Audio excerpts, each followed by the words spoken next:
நிரப்பிடுமே பலத்தினாவி கனமடைய ஊற்றிடுமே ஞானத்தினாவி கனமடைய ஊற்றிடுமே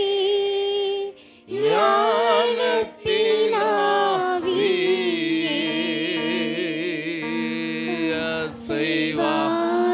கைகளை தூக்கி எல்லா தெய்வ பிள்ளைகளும் ஓ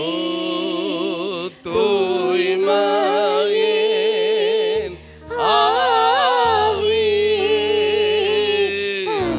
அசைவாடும் காயே ஆவியே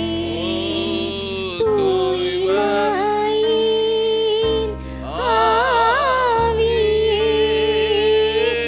இடமசைய Thank you.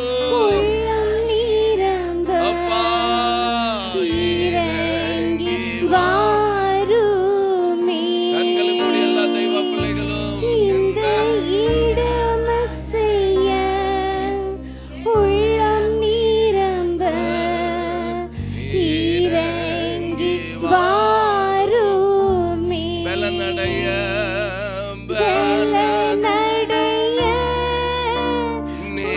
நிரப்பிடுமே பலத்தின் ஆவி இந்த காலவேளையில தெய்வமே பலனடைய நிரப்பிடுமே பலத்தின் ஆவியே கனமடைய ஊற்றிடுமே ஞானத்தினாவி கனமடைய அப்படியே கைகளை தூக்கி எல்லா தெய்வ பிள்ளைகளும் இந்த காலவேளையிலே ஆமென் ஆமென் ஆமென் ஆமென் ஆமென் அசைவா. ஆவியே தூய்மையின் ஆவியே அசைவாடும் ஆவியே தூய்மையின் ஆவியே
பிரைஸ் எல்லாம் அல்லேலூயா.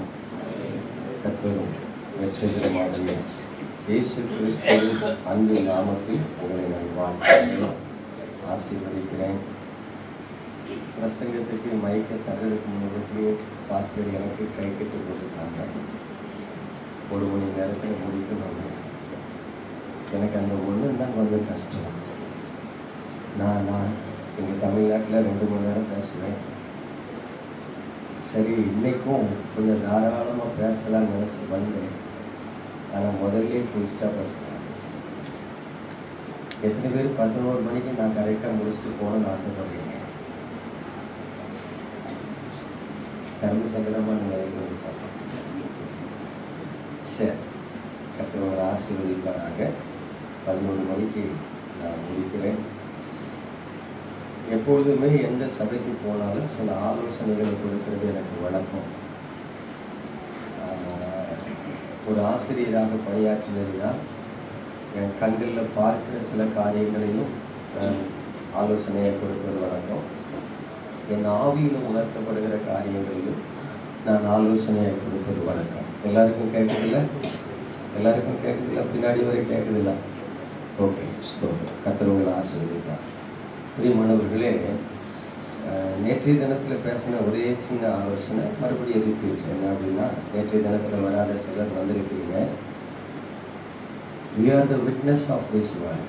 இந்த உலகத்துக்கு நாம் சாட்சியாக இருக்கணும். ஆண்டவர் 2 காரியத்தை சொல்லியிருக்காங்க. பூமிக்கு நீங்கள் உப்பாக இருப்பீர்கள், இந்த உலகத்துக்கு வெளிச்சமாக இருப்பீர்கள். இப்போ கவனிங்க, தங்கச்சி நல்ல ஒரு லிப்ஸ்டிக் போட்டு வந்துருக்கா, அழகாக. பட் இந்த மாதிரி சில ஆலோசனை தான். என்னென்னா, லிப்ஸ்டிக் போட்டால், இப்போ நான் ஹோமியோபதி டாக்டர் படிச்சிருக்கிறேன். லிப்ஸ்டிக் போட்டிங்கன்னா லிப்புக்கும் ஹார்ட்டுக்கும் இடையில் அவ்வளோ மைன்யூட் கனெக்ஷன் இருக்குது.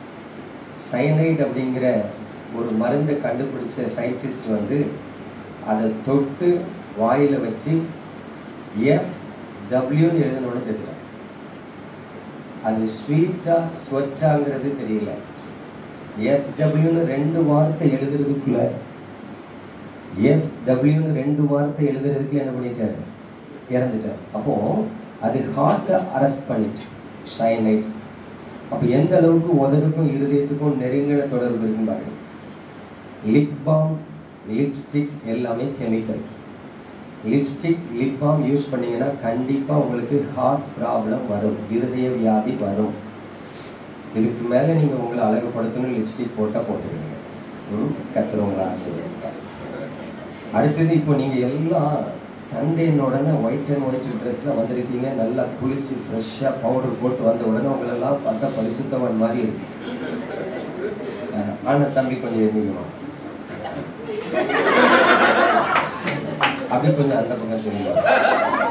இவர் எப்பொழுதுமே வெளியே போகும்போது இப்படி ஒயிட் அண்ட் ஒயிட்ல போனால் உண்மையிலே அவரை பரிசுத்தவான் தெய்வ ஊழியக்காரரை நினைச்சுக்கலாம். ஏன்னா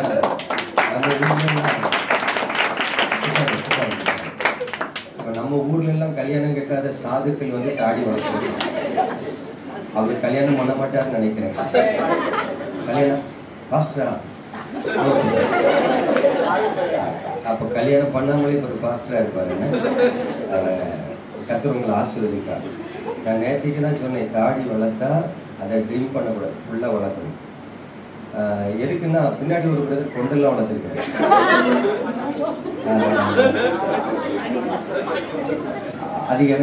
அதை என்னால் ஏற்றுக்கொள்ள முடியாது. ஏன்னா பைபிளில் கொண்டை வளர்க்கக்கூடாதுன்னு இருக்கு. உங்களுக்கு கொண்டை வளர்க்கறது பிடிச்சிருக்கு, ஆனால் ஆண்டவருக்கு கொண்டை வளர்க்கறது பிடிக்கல. ஏன்னு கேளுங்களேன், நீங்கள் ஒரு தகப்பனாக இருக்கீங்கன்னு வைங்களேன், உங்கள் பிள்ளைகள் எப்படி இருக்கணும்னு நீங்கள் தான் ஆசைப்படுவீங்க. அப்படிதானே? என் பிள்ளை எப்படி இருக்கணும்னு நீங்கள் தான் ஆசைப்படுவீங்க. அது ஒரு 18 வயசு வரைக்கும். இப்போ ஃபாரின் கண்ட்ரீஸ்லாம் அப்படி இல்லை. 5 வயசு பொண்ணுமே போலீஸ்க்கு ஃபோன் பண்ணிடுவான். எங்கள் அப்பா என்னை அடிக்காருன்னு ஃபோன் பண்ணால் அங்கேருந்து அப்பாவை அரெஸ்ட் பண்ணி ஜெயிலில் கொண்டு போட்டுருவான். No argument. அங்கே எந்த விளக்கத்தையும் அவன் கேட்கவே மாட்டான். ஒரு சின்ன குழந்தை ஃபோன் பண்ணி அப்பா அடிக்காருன்னு சொன்னால் அப்பாவை அரெஸ்ட் பண்ணி ஜெயிலில் போட்டுருவான். நம்ம ஊர்லன்னா அது சின்ன குழந்தை தெரியாமல் சொல்லிட்டு 1000 ஓட்டை இருக்குது. சட்டத்தில் 1000 ஓட்டைகள் இருக்குது. ஆனால் வெளிநாட்டில் ஓட்டையே கிடையாது. அதனால ரூல்ஸ் அண்ட் ரெகுலேஷன். இந்த உலக மக்களுக்கு வந்து சட்ட திட்டங்களே கிடையாது. பட் நீங்களும் நானும் அடிமைகள். we are slave. உங்களுக்கு புரியுதா? கம்பெடுத்து சாத்தி போடுங்க. ஒரு மாதிரி பார்த்துக்கிட்டு இருந்தீங்கன்னா எல்லாரும் சொல்லுங்க, நான் கிறிஸ்துவுக்கு அடிமை. நீங்க சுதந்திரவாளி இல்லை. பரிசுத்த பவுல் வேதத்துல அழகா எழுதுறாரு, முற்காலத்திலே, அதாவது பாவம் செய்து கொண்டிருந்த காலத்தில் உங்கள் அவயங்களை பாவத்துக்கு அடிமையாக விற்று போட்டிருந்தீர்கள். இப்பொழுது நீங்கள் கிறிஸ்துவுக்கு பிள்ளைகளாக மாறினதினால் நீதிக்கு அடிமையாக உங்கள் அவயங்களை என்ன பண்ணணும்? ஒப்பு கொடுக்க வேண்டும் என்று சொல்லுது. உங்க சரீரத்துல அப் டு பாட்டம் வரைக்கும் யாருக்கு தான் சொந்தம்? கல்யாணம் முடிஞ்ச உடனே அழகா சொல்றாரு, பெண்களுக்கு உங்க சரீரத்துக்கு மேல உரிமை இல்லை, உங்க கணவருக்கு தான் என்ன இருக்கு? உரிமை இருக்கு. ஆண்களுக்கு உங்க சரீரத்துக்கு மேல என்ன இல்லை? உரிமை இல்லை, உங்க மனைவிக்கு தான் உரிமை இருக்கு அப்படிங்கிறத வேதத்துல எழுதி வச்சிருக்கிறார். கல்யாணம் கட்டின பிறகு ஒரு மனைவி தன் புருஷனுக்கு பிரியமா தான் வாழணும் அப்படின்னு, ஒரு புருஷன் தன் மனைவியிடத்துல அன்பா இருந்து அவளுக்கு பிரியமா வாழணும்னு எழுதியிருக்காரு. That is a bondage. அது ஒரு பிணைப்பு, அன்பின் பிணைப்பு. புரியுதா? அதே மாதிரி இங்க கட்டாயத்தினால அல்ல, கட்டாயத்தினால அல்ல, கிறிஸ்து நமக்காக ஜீவன் கொடுத்தார் என்கிறதுனால, கிறிஸ்துவின் மேல் உள்ள அன்பின் நிமித்தமாக நீங்கள் உங்கள் அவயங்களை அடிமைகளாக ஒப்பு கொடுக்க வேண்டும். என்ன தாடி வச்சா என்ன, தாடி வைக்கலான்னு என்ன, பரலோகத்துக்கு போக முடியாதான் நீ கேட்கலாம். நான் என்ன சொல்ல வரேன்னா அந்த சப்ஜெக்டுக்குள்ளே வரல. கீழ்ப்படியாம பரலோகத்துக்கு போக முடியுமான்னு நான் கேட்கிறேன். கீழ்ப்படியாதவன் பரலோகத்துக்கு போக முடியுமா? அப்ப வசனத்துக்கு நீ ஏன் கீழ்ப்படிய கூடாது? பாவம் செய்யறது பாவம் செய்யாதது ரெண்டாவது. நீ ஏன் வசனத்துக்கு கீழ்ப்படியல? ஒண்ணு தாடியை நீளமா வளர்த்துரு, சன்னியாசி மாதிரி. இல்லைன்னா தாடியை மொத்தமா என்ன பண்ணிருங்க, எடுத்துருங்க. அதுதான் according to the word of God. வசனம் அப்படிதான் சொல்லு. அதனால இதுக்கு மேல நான் ரொம்ப சொல்ல வரல. சரி, செகண்ட் ஆப்ஷன். இன்னைக்கு எத்தனை பேர், இன்னைக்கு ஒரு ஸ்பெஷல் மீட்டிங் உங்க சர்ச்சில் நடக்கும் தெரியும், ஒரு கெஸ்ட் ஸ்பீக்கர் உங்க சர்ச்சுக்கு வராருன்னு உங்களுக்கு எத்தனை பேருக்கு தெரியும்? சரி, எத்தனை பேர் இதுக்காக நேரத்துல இருந்து ஜெபம் பண்ணிட்டு வந்தீங்க? வரைக்கும் கீழே போடுங்க. கவனிங்க, ஒவ்வொரு ஞாயிற்றுக்கிழமையும் ஆலயத்துக்கு வரும்போது ஜெபம் பண்ணிட்டு வரும். காத்திருங்க, ஆண்டவரே உங்களை ஆராதிக்க வார, உங்க சபைக்கு வார. என் வாழ்க்கையில் 1000 பிரச்சனை, எனக்கு அநேகம் தேவைகள் இருக்கு, எனக்கு உங்க ஆலோசனை வேணும், எங்களுக்கு உங்க ஆசீர்வாதம் வேணும். என்னை நீங்க கரம் பிடித்து நடத்தணும். இந்த பூமியில நான் சஞ்சலத்தோடு வாழக்கூடாது, நான் சந்தோஷமும் மகிழ்ச்சியுமா இருக்கணும். அதனால உங்க சமூகத்துக்கு வருகிற எனக்கு உங்க கண்கள்ல கிருபை கிடைக்கணும்.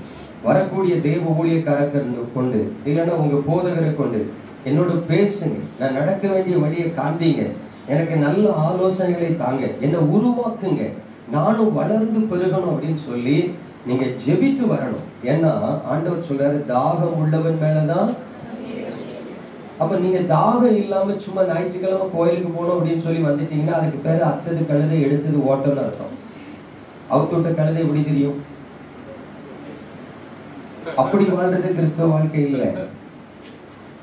நீங்களும் நானும் தேவ சமூகத்துல காத்திருக்கணும், ஆயத்தமாகி வரணும். தேவ சமூகத்துக்கு எப்படி வரணும்? ஆயத்தமாகி வரணும். அது ஒரு ஆசீர்வாதம். அப்பதான் ஆண்டவர் உங்க கூட பேசுவார், புது கிருபைகளை தருவார், புதிய அபிஷேகத்தை தருவார். அதாவது இந்த சபையில ஒரு தம்பிகிட்ட பேசிட்டு இருந்தேன். அந்த தம்பி சொன்னாங்க, நான் அபிஷேகம் பெற்றிருக்கேன்னாங்க. ஆனா அவங்க ரட்சிக்கப்படலை. அது எப்படி ரட்சிக்கப்படாம அபிஷேகம் பெற முடியும்? திருமணம் ஆகாத ஒருத்தர் எனக்கு குழந்தை இருக்குன்னு சொன்னா என்ன சொல்லலாம்? சொல்லுங்கம்மா, திருமணம் ஆகாத ஒருத்தர் எனக்கு குழந்தை இருக்குன்னு சொன்னா நீங்க சந்தோஷப்படுவீங்களா? வெரி குட், சூப்பர் அப்படின்னு சொல்லுவீங்களா? அப்படியே அவனை பார்த்து முழிப்போம், நல்ல பையனா இருப்பானோ நினைப்போமா, நினைக்க மாட்டோமா? அப்போ ரட்சிப்பு தான் உங்களை பரிசுத்தமாக்குகிறது. ரட்சிப்பு தான் உங்களை தேவனுடைய சாயலுக்கு கொண்டு வருகிறது. நீங்கள் தேவனுடைய பிள்ளை என்கிற உங்களை அடையாளப்படுத்துகிறது ரட்சிப்பு. அப்படி இருக்கும்போது அந்த ரட்சிப்பு இல்லாம உங்களை அபிஷேகம் பண்ணினாருன்னா சம்திங் ராங். ஓகே, அது தவறான ஒரு காரியம். அப்ப நீங்க ஆவிக்குரிய வாழ்க்கையில முதல் படி ஏறாம நான் 30வது படிக்கு போகணும்னு நினைச்சா அது பைத்தியக்கார தரம், போக முடியாது. புரியுதா? சில சொல்லுவா, அறிவாள், நான் லிப்ட்ல போயிருவேன். லிப்ட் உனக்கு தரையில இருந்து தான்ப்பா போவோம். என்ன, அது மேல 30வது படியில இருந்து நீ துள்ளி குதிச்சு என்ன பண்ண மாட்டா, போக மாட்டாங்க. கவனிங்க, உங்க சர்ச்சில் உள்ள ஆட்கள் வெளியே போனா அதுல பார்த்து என்ன கிடைக்கும்? 5 நிமிஷம் கவனிங்க. ஏதோ ஒரு காரியத்துல வெளியே போறவங்க போயிட்டு வரட்டு, நீங்க கவனிங்க. உங்க அட்டென்ஷன் மாறக்கூடாது, உங்க கான்சென்ட்ரேஷன் டைவர்ட் ஆகக்கூடாது. சரி, அப்ப ஆவிக்குரிய வாழ்க்கையில தேவனுடைய பிள்ளைகள் சபைக்கு வருகிறது, பாடுகிறது, ஆராதிக்கிறது நல்லது, பிரசங்கம் கேட்கிறது நல்லது. ஆனா நீ வளரணுமா வேண்டாமா? நீங்கள் தேவ சாயலாக மாறணுமா வேண்டாமா? ஒரு பழைய பாடல் உண்டு, தேவ சாயலாக மாறி தேவனோடிருப்பே, நானும் தேவனோடிருப்பே. நீங்க தேவ சாயலா மாறணுமா வேண்டாமா? மாறணும்னா கொஞ்சம் கஷ்டப்பட்டு தான் இந்த கிறிஸ்தவ வாழ்க்கை வாழணும். நீங்க பைபிள் படிக்கிற ஆளா இருந்தா உங்களுக்கு நல்லா தெரிஞ்சிருக்கும். வேதவசனம் சொல்லுது, ஜீவனுக்கு போகிற வாசல் வழி எப்படிப்பட்டது? ஆமா, குறுகலானது. இடுக்கமான வாசல் வழியா பிரவேசிக்கணும், குறுகலான ஒரு பாதை. அப்ப கவனிச்சு பாருங்க, அந்த இடுக்கமான வாசல்ங்கிறது என்னது? உன்னை அடக்கி ஒடுக்கி உன் இருதயத்தை ஆவிய கட்டுப்படுத்தி சில தியாகம் பண்ணி அர்ப்பணிச்சு விட்டு கொடுத்து, அதுதான் கிறிஸ்துவம்.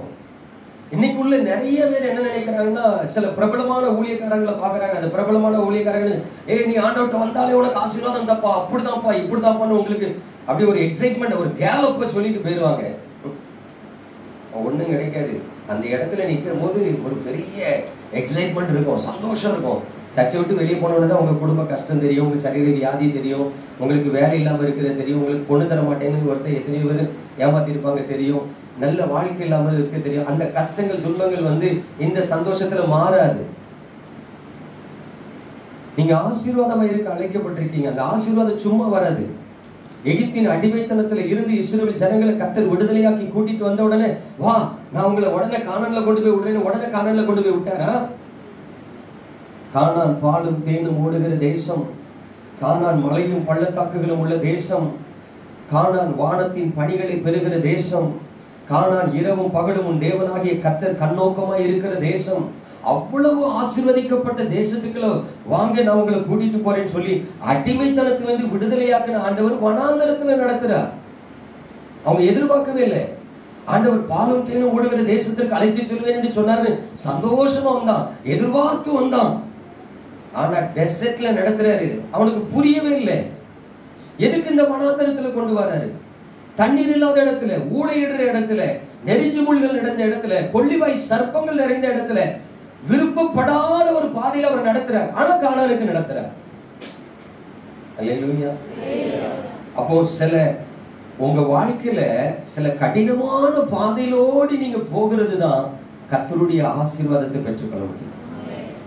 ஒரு காரியத்தை மறந்துடாதீங்க, நீங்க எப்படினாலும் வாழலாம். இந்த பிரசங்க பீடத்துல நின்று நான் உங்களுக்கு ஆலோசனை சொல்லுவேன்.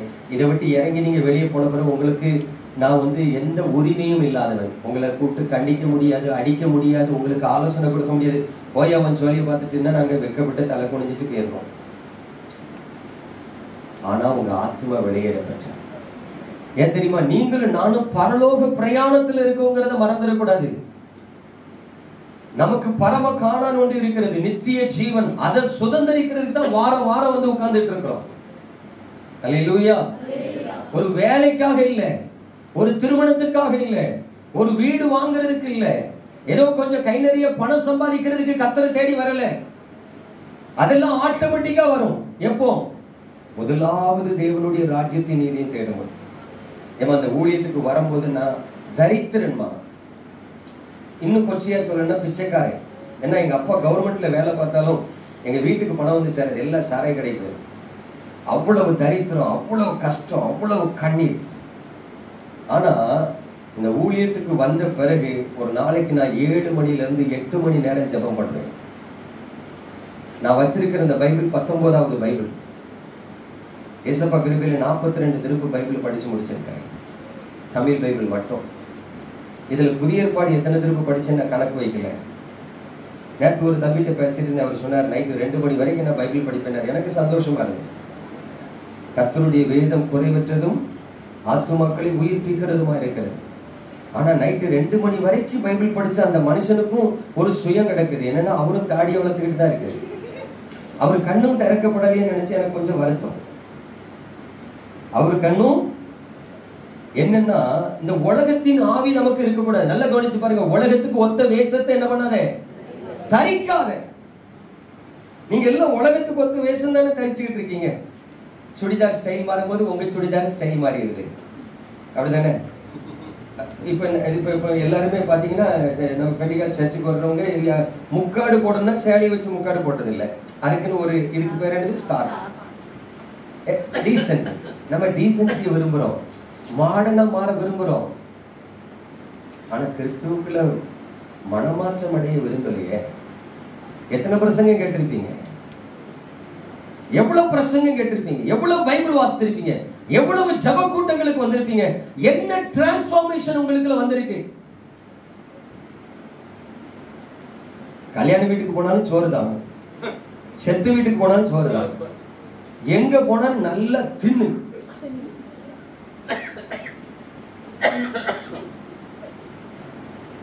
நல்ல கவனிங்க. பரிசுத்த பவுல அப்போஸ்தலன் சொல்கிறார், உங்களுக்கு 16,000 உபாத்தியாயர்கள் இருக்கிறார், ஆனா ஒரு ஆவிக்குரிய தகப்பன் இல்லை அப்படின்னா. நான் போகிறேன், நான் சுவிசேஷகன் தான், என் அழைப்பு சுவிசேஷகன்.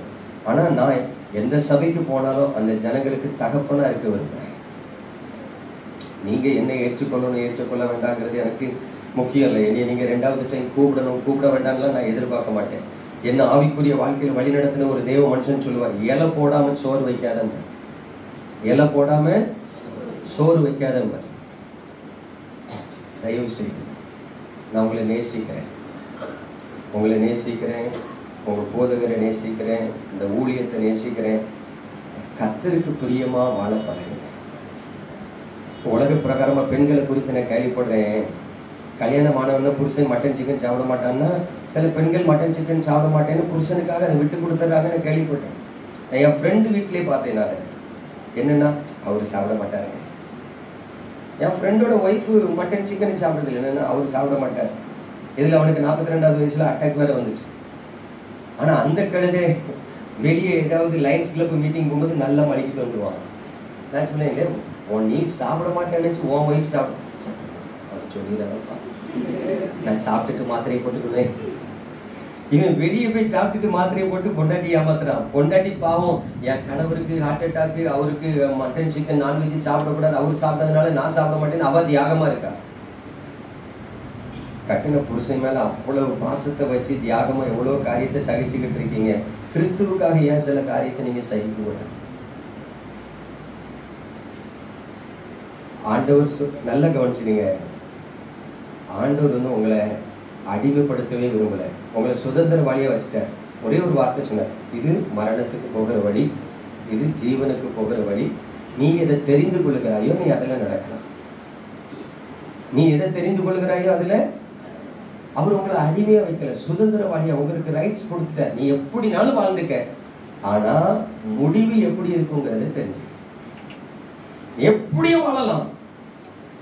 உனக்கு முழு சுதந்திரம் இருக்கு.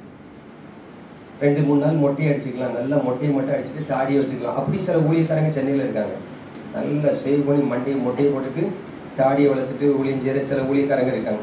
சில ஆட்கள் மண்டையிலையும் தாடியிலையும் இருக்கும், மீசையை எடுத்துட்டு ஊழியம் செய்கிறவங்க இருக்காங்க. அவனவன் பார்வைக்கு சரி போனபடி வாழ்ந்து கொண்டு இருக்கிறான். உபாகமத்தின் புஸ்தகத்தில் எழுதியிருக்கு, அவனவன் பார்வைக்கு சரி போனபடி வாழ்ந்து கொண்டு இருக்கிறான். நீங்க அப்படி வாழக்கூடாதுன்னு கத்து சொல்றேன். அப்படி தலைகளை தாக்கி ஜோமனவா. ஸ்தோத்திரம் ஆண்டவரே, இந்த ஆசீர்வதிக்கப்பட்ட நல்ல காலை வேளைக்காக உமக்கு நன்றி. இந்த பரிசுத்தமான நாளிலும் தேவ சமூகத்திலும் இந்த வார்த்தைகளை கேட்க தியானிக்க வந்திருக்கோம்.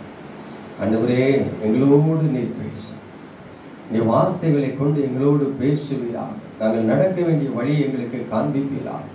எங்கள் ஆத்துமாவை நீர் உயிர்ப்பிப்பீராக. உமது முகத்தை எங்கள் மீது பிரகாசிக்க பண்ணுவீராக. இந்த நாளிலும் உமது ஜனங்களை நினைத்தருளுவீராக. நன்மையினால், கிருபையினால், இரக்கத்தினால் முடிசூட்டுவீராக. இயேசு கிறிஸ்துவின் அற்புத நாமத்தில் ஜெபிக்கிறேன் நல்ல பிதாவே. அல்லேலூயா. நம்முடைய தியானத்திற்கு ஆதாரமாக சங்கீதம் 46:1 ஒருவர் வாசிங்க. சங்கீதம் 46:1. தேவன் நமக்கு அடைக்கலமும் பலனும் ஆபத்து காலத்தில் அனுகூலமான துணையுமானவர். நல்லா கவனிச்சு பாருங்க. நமது தேவனாகிய கர்த்தருடைய வசனம் சொல்லுகிறது, தேவன் நமக்கு அடைக்கலமாய் இருக்கிறார். தேவன் நமக்கு அடைக்கலமாய் இருக்கிறார். அவர் நமக்கு பலனாய் இருக்கிறார். அவர் ஆபத்து காலத்தில் அனுகூலமான ஒரு துணையாக இருக்கிறார். அல்லேலூயா. நமது தேவனை போல நம்மை பாதுகாப்பதற்கு யாருமே கிடையாது. நமது தேவனை போல நம்மை பாதுகாப்பதற்கு யாரும் கிடையாது. நாம் ஆராதிக்கிற தேவனை போல நம்மை விசாரிப்பதற்கு யாரும் கிடையாது. நாம் ஆராதிக்கிற தேவனை போல நம்மிடத்தில் அன்பு வைத்து நம்மை ஆசீர்வதிப்பதற்கும் யாரும் கிடையாது. ஆனால் தேவன் நம்மை ஆசீர்வதிக்கிறவர் என்பதை அறிந்திருக்கிறோம். தேவன் நம்மை பாதுகாக்கிறவர் என்பதை அறிந்திருக்கிறோம். தேவன் நம்மை வழிநடத்துகிறவர் என்பதை அறிந்திருக்கிறோம். ஆனால் எல்லா நேரத்திலும் அந்த அறிவு நமக்குள் இருக்கிறதா? கொஞ்சம் கவனிச்சு பாருங்க. ஒரு இக்கட்டு வருகிறது, ஒரு உபத்திரம் வருகிறது, ஒரு போராட்டம் வருகிறது. அந்த போராட்டங்களுக்கு மத்தியில கடந்து போகும் பொழுது என் தேவன் என்னோடு கூட இருக்கிறார். இந்த நிச்சயம் உங்களில் எத்தனை பேர் இருக்கிறார்? ஒரு ஆபத்தை சந்திக்கும் பொழுது நம்ம உடனே கத்துறோம், அனிச்சை செயல் மாதிரி, ஏசப்பா. அது தெரிஞ்செல்லாம் வர்றது இல்லை, ஆட்டோமேட்டிக்கா வருது. எதை பார்த்தாலும் அப்படி டக்குன்னு சவுண்ட் வந்துடும், ஏசப்பா அப்படின்னு ஒரு சவுண்ட் வந்துடும். பார்த்துருக்கீங்களா? அது நீங்க தெரிஞ்சு சொல்றது இல்லை, அது ஆட்டோமேட்டிக்கா நம்ம ரத்தத்துல ஊர்னதுனால டக்குன்னு என்ன பண்ணுது, அனிச்சை செயல்ல செயல்படுற மாதிரி வருது.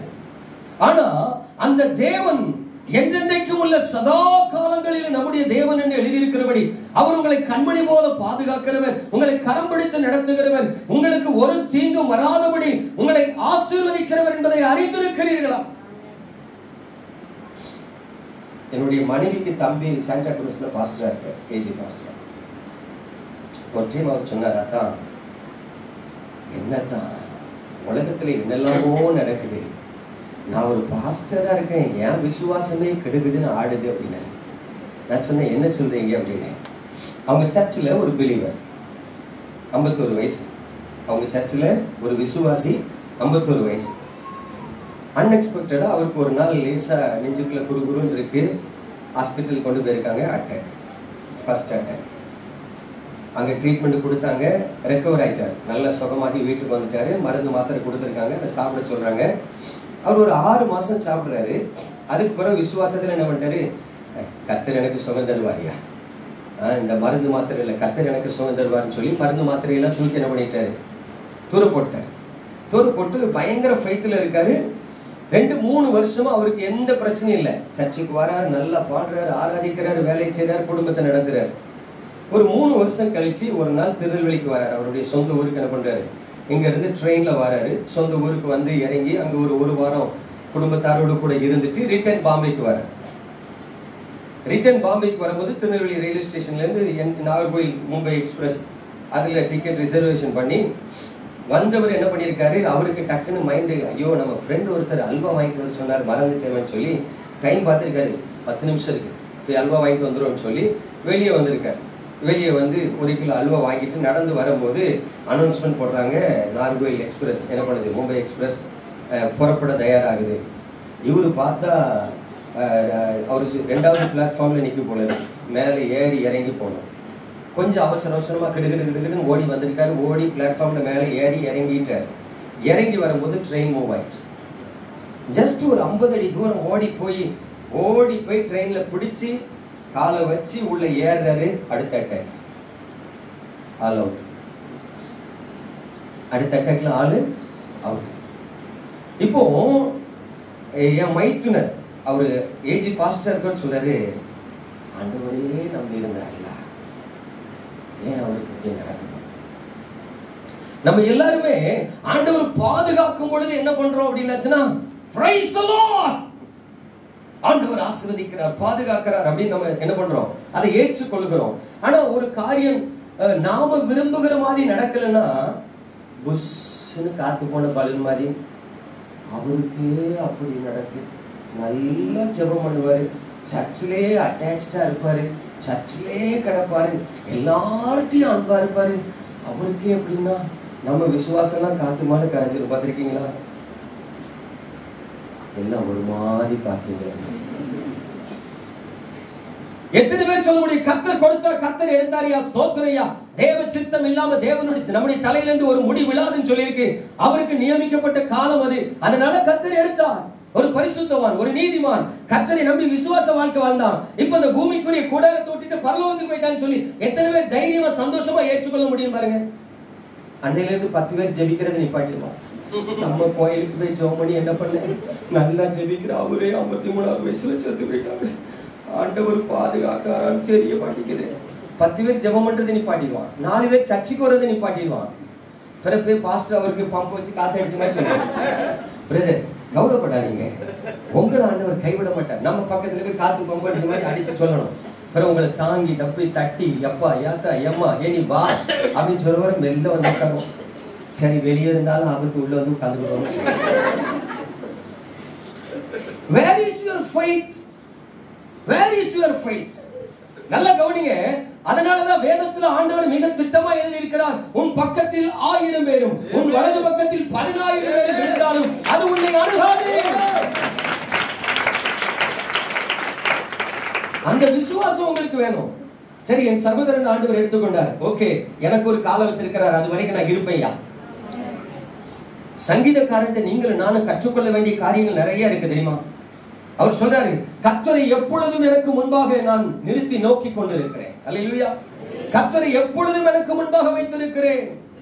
ஆகவே நான் அசைக்கப்படாதபடி அவரின் வலது வருஷத்தில் எனக்கு நிழலாய் இருக்கிறார். நீங்க பயப்படும் பொழுதெல்லாம் கர்த்தரை நம்பணும். ஒரு பழைய பாடல் கூட ஒன்று, நான் பயப்படும் நாளினிலே கர்த்தரை நம்பிடுவே. அப்ப கவனிங்க, எப்பொழுதெல்லாம் பயம் வருதோ அவரை அண்டிக் கொள்ளுங்க. ஆண்டவரே நான் பயப்படுகிறேன். கோழி தன் குஞ்சுகளை செட்டைகளுக்குள்ள சேர்த்துக் கொள்கிறது போல ஆண்டவரே இந்த பயம் கடந்து போகும் வரைக்கும், இந்த விக்கனம் கடந்து போகும் வரைக்கும் உமது செட்டைக்குள் என்னை மறைத்துக் கொள்ளும் என்று சொல்லி நீங்க தாவீது தன் தேவனாகிய கர்த்தருக்குள் தன்னை திடப்படுத்தினது போல உங்களை திடப்படுத்திட்டீங்கன்னா தைரியம் இருக்கும். நிறைய பேர் பயத்துல செத்து போறாமா, அதனாலதான் நான் சொல்றேன். வியாதியில இல்லை, பிசாசிலும் இல்லை, தன் பயத்திலே போய் சேர்ந்துடுறான். ஒரு பலவீனம் வரும்போது, ஒரு போராட்டம் வரும்போது, ஒரு நெருக்கடி வரும்போது பயத்துல அலறான். பயப்படாதீங்க. ஏன் தெரியுமா? வேதவசனம் சொல்லுது, 1 பேதுருவின் புஸ்தகத்துக்கு வாங்க. 1 பேதுருவின் புஸ்தகம் 1ஆம் அதிகாரம்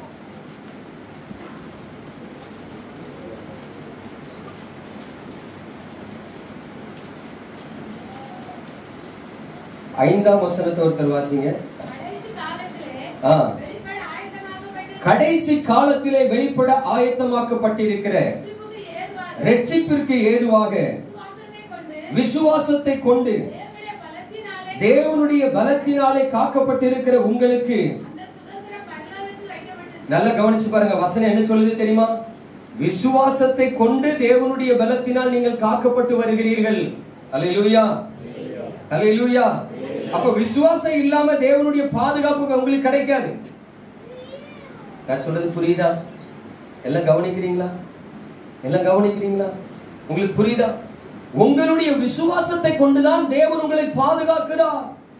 பரிசுத்த பேதுரு மிக திட்டமா எழுதி வைத்திருக்கிறார், விசுவாசத்தை கொண்டு தேவனுடைய பலத்தினால் காக்கப்பட்டிருக்கிற உங்களுக்கு அந்த சுதந்திரம் பரலோகத்தில் வைக்கப்பட்டிருக்கிறது. அல்லேலூயா. அப்ப நீங்களும் நானும் விசுவாசிங்கிறத மறந்துடக்கூடாது. தேவன் நமது அடைக்கலமும் பலனுமானார், ஆபத்து காலத்தில் கூட இருக்கும் துணையுமானார். தேவன் நமது அடைக்கலமும் பலனுமானார், ஆபத்து காலத்தில் கூட இருக்கும் துணையுமானார். 2004 சுனாமி வந்துச்சு தெரியுமா? அப்போ கன்னியாகுமரி மாவட்டத்துல மேல மணக்குடி கீழ மணக்குடின்னு 2 கிராமம் இருக்கு. அந்த மேல மணக்குடிக்கும் கீழ மணக்குடிக்கும் இடையில வந்தீங்கன்னா ஒரு ஆறு ஓடுது. அந்த ஆறு பேர் எனக்கு என்னன்னு தெரியல, பச்சையாரா இல்ல என்ன ஆறுன்னு தெரியல. ஒருவேளை கன்னியாகுமரி மாவட்டத்துக்காரங்க யாரும் இருந்தா நீங்க சொல்லலாம். அந்த 2 கிராமத்தை இணைக்கிற அந்த பாலத்தை கடந்த முதலமைச்சர் ஜெயலலிதா அவங்க பீரியட்ல கட்டினாங்க. 10 கோடி ரூபாய்க்கு கட்டினாங்க. நான் அந்த சுனாமி வந்த பிறகு அதை போய் பார்க்க போயிருந்தேன். பாத்தீங்கன்னா பாலம் பிரம்மாண்டமான பாலம். இது இதுக்கு டபுள் மடங்கு இருக்கும். நல்ல கான்கிரீட் அந்த பாலம்.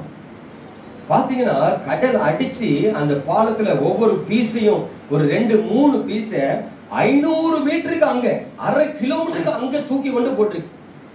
அப்ப அந்த தண்ணீருடைய பலத்தை பாருங்க. இந்த சுனாமி வரும்போது முதல்ல கடல் உள்வாங்கிருக்கு.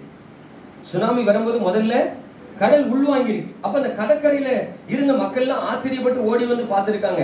அந்த பாலத்துல போயிச்சு வர்ற ஜனங்களும் அப்படி வாகனத்துல போனவங்க அவங்கவுங்க வாகனத்தை நிப்பாட்டி கடற்கரையில பாலத்துல இருந்து கடலை பார்த்திருக்காங்க. என்னடா கடல் உள்வாங்கி போயிடுச்சு, கிட்டத்தட்ட கடல் 1 கிலோமீட்டர் தூரம் உள்வாங்கி போயிட்டான். ஒரு ஆள் மாருதி ஜென்னா 800 தெரியல ஒரு கார்ல வந்திருக்காரு.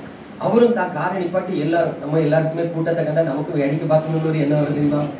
அது என்னது, அது ஏன் எதுக்கு 10 பேர் கூட்டம் அடிக்கான், அதை தெரிஞ்சுக்கிடாம போக நம்ம மனசு என்ன பண்ணாது? அதை கேட்டு பார்த்து அப்படியான்னு கேட்டுட்டு போனால் வழியே நமக்கு சாப்பாடு உள்ளே இறங்க. இவரும் ஒரு தேவ மனுஷன். கார்ல வந்தவர் என்ன பண்ணிட்டாருன்னா வண்டியை நிப்பாட்டிட்டு அவர் காரை விட்டு இறங்கி போயிருக்காரு. அதுல 100கணக்கான மக்கள் பாலத்துல நின்று வேடிக்கை பார்த்துட்டு இருக்காங்க. ஆனா இவர் வண்டியை ஸ்டாப் பண்ணிட்டு காரை திறக்கும் போது இவருடைய கண்களுக்கு பாத்தீங்கன்னா வானத்துல திடீர்னு ஒரு தேவதூதன் தோன்றினா உடனே கிளம்பு அப்படின்னா அந்த தேவதூதன் சொன்ன வார்த்தையில இவருக்கு இருதய நடைக்கு டக்குன்னு காரை போட்டு வண்டி ஸ்டார்ட் பண்ணி எடுத்தார். அவர் சொல்றாரு, நான் ஒரு 1 கிலோமீட்டர் கூட போயிருக்க மாட்டேன், அடிச்சிச்சு பாருங்க சுனாமி பாலத்துல இருந்து அத்தனை நேரம். ஒரு மனிதனை பாதுகாத்தவர் ஏன் அந்த பாலத்துல நின்று 100கணக்கான மக்களை பாதுகாக்கல? அதனால என்னைக்கும் கூட்டத்தோட கோவிந்தா போடக்கூடாது. இஸ்ரவேல் தனித்து வாசம் பண்ணுவான் இருக்கலாம். ஏன் இஸ்ரவேல் தனித்து வாசம் பண்ணுவான் இருக்கலாம். அவன் ஜாதிகளோடு கலக்க கூட மாட்டான் இருக்கலாம். ஒருத்தரும் தாடி வளர்க்கப்படும். உங்களுக்கா வளர்க்கணும்னு ஆசை இருந்தா வளர்த்துக்கிடுங்க. அடுத்தவனை பாசு இந்த உலகத்தை பார்த்து ஸ்டைலா வளர்க்கணும்னு நினைச்சா சரி. இப்ப நல்லா கவனிங்க. அப்ப தேவனுடைய வார்த்தை சொல்லுகிறது, தேவன் நம்மை பாதுகாக்கிறவர். அல்லேலூயா. அவர் நமக்கு அடைக்கலமானவர். அல்லேலூயா. அப்ப ஆபத்து காலத்தில் அனுகூலமான துணையா இருந்து உங்களை பாதுகாக்கிறவர். ஏமா ஒரு ஆபத்து வருது, பயப்படாது. நேற்று ராத்திரி மீட்டிங் முடிச்சுட்டு சாப்பிட போகணும்னு பாஸ்ட் சொல்லும்போது நான் சொன்னேன், எனக்கு சாப்பாடு வேண்டாம், 2 வெள்ளரி குஞ்சு ஒரு ஆப்பிள் வாங்கி தந்துங்க போதும். அந்த தம்பி விட மாட்டேன்ட்டான். மத்தியானம் நான் வேணும்னு கேட்டீங்கல்ல, இங்க ஒரு கடையில நான் ரொட்டி நல்லா இருக்கும் அப்படின்னு நான் சொன்னேன். முதல்ல வேண்டான்னு அவன் உடலை என் ஆசையை தூண்டிட்டான். அந்த கடையில சூப்பரா இருக்கும் பாஸ்டர். எனக்கு நம்ம பாத்தீங்கன்னா நம்ம சுய பலத்துல நிக்கல, நம்மளும் கொஞ்சம் அலசடிப்பட்டு ஓகே பாம்பு வந்துட்டு தம்பி அந்த கடையில நல்ல சாப்பாடு இருக்கும் போய் சாப்பிட்டாச்சு. நைட்டு தூக்கம் வரல, படுத்தா நெஞ்சு முட்டுது.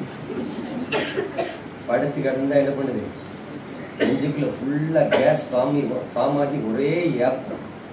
எந்திரிச்சு உட்காந்து பிறகு சங்கீதத்தை எடுத்து தியானிச்சுக்கிட்டே இருந்து சங்கீதத்தை எடுத்து அது சங்கீதம் சூப்பரான சங்கீதத்தை ஆண்டவர் தந்தார்.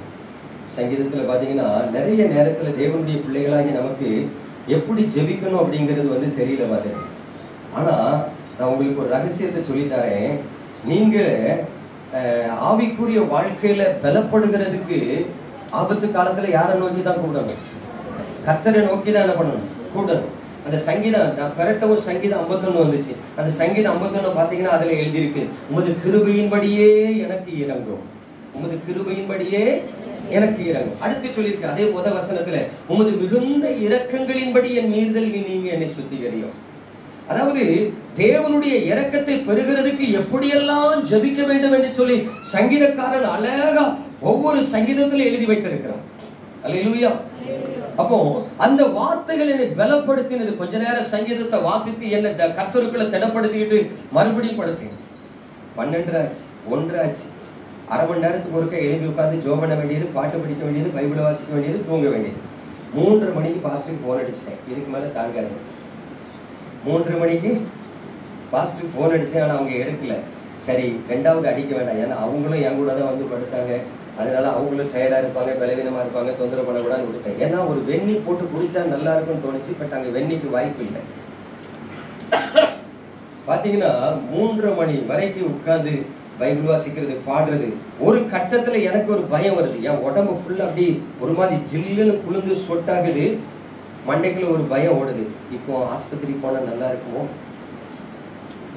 பிபி பார்த்தா நல்லா இருக்குமோ, நானே பல்ஸ் பார்க்க நானே கொஞ்சம் அப்படி பல்ஸ் பார்த்துட்டு பல்ஸ் பார்க்கும்போது எனக்கு ஒரு எண்ணம் வந்துச்சு, கர்த்தருடைய ஊழியக்காரனா இருந்துட்டு பயப்படுறியா?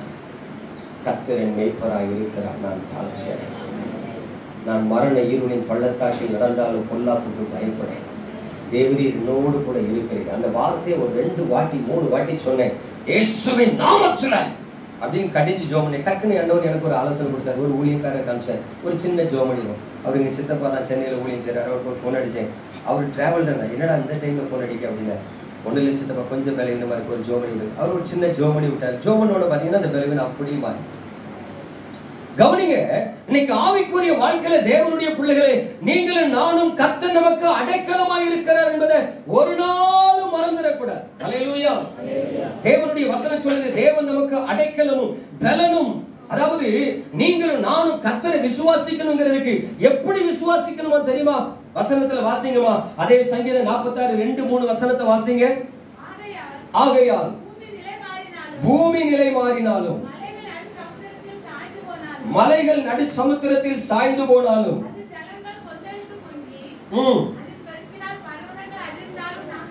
நல்ல கவனிச்சு பாருங்க, அதன் ஜலங்கள் கொந்தளித்து பொங்கி அதன் பெருக்கினால் பர்வதங்கள் அதிர்ந்தாலும் நாம் பயப்படும்.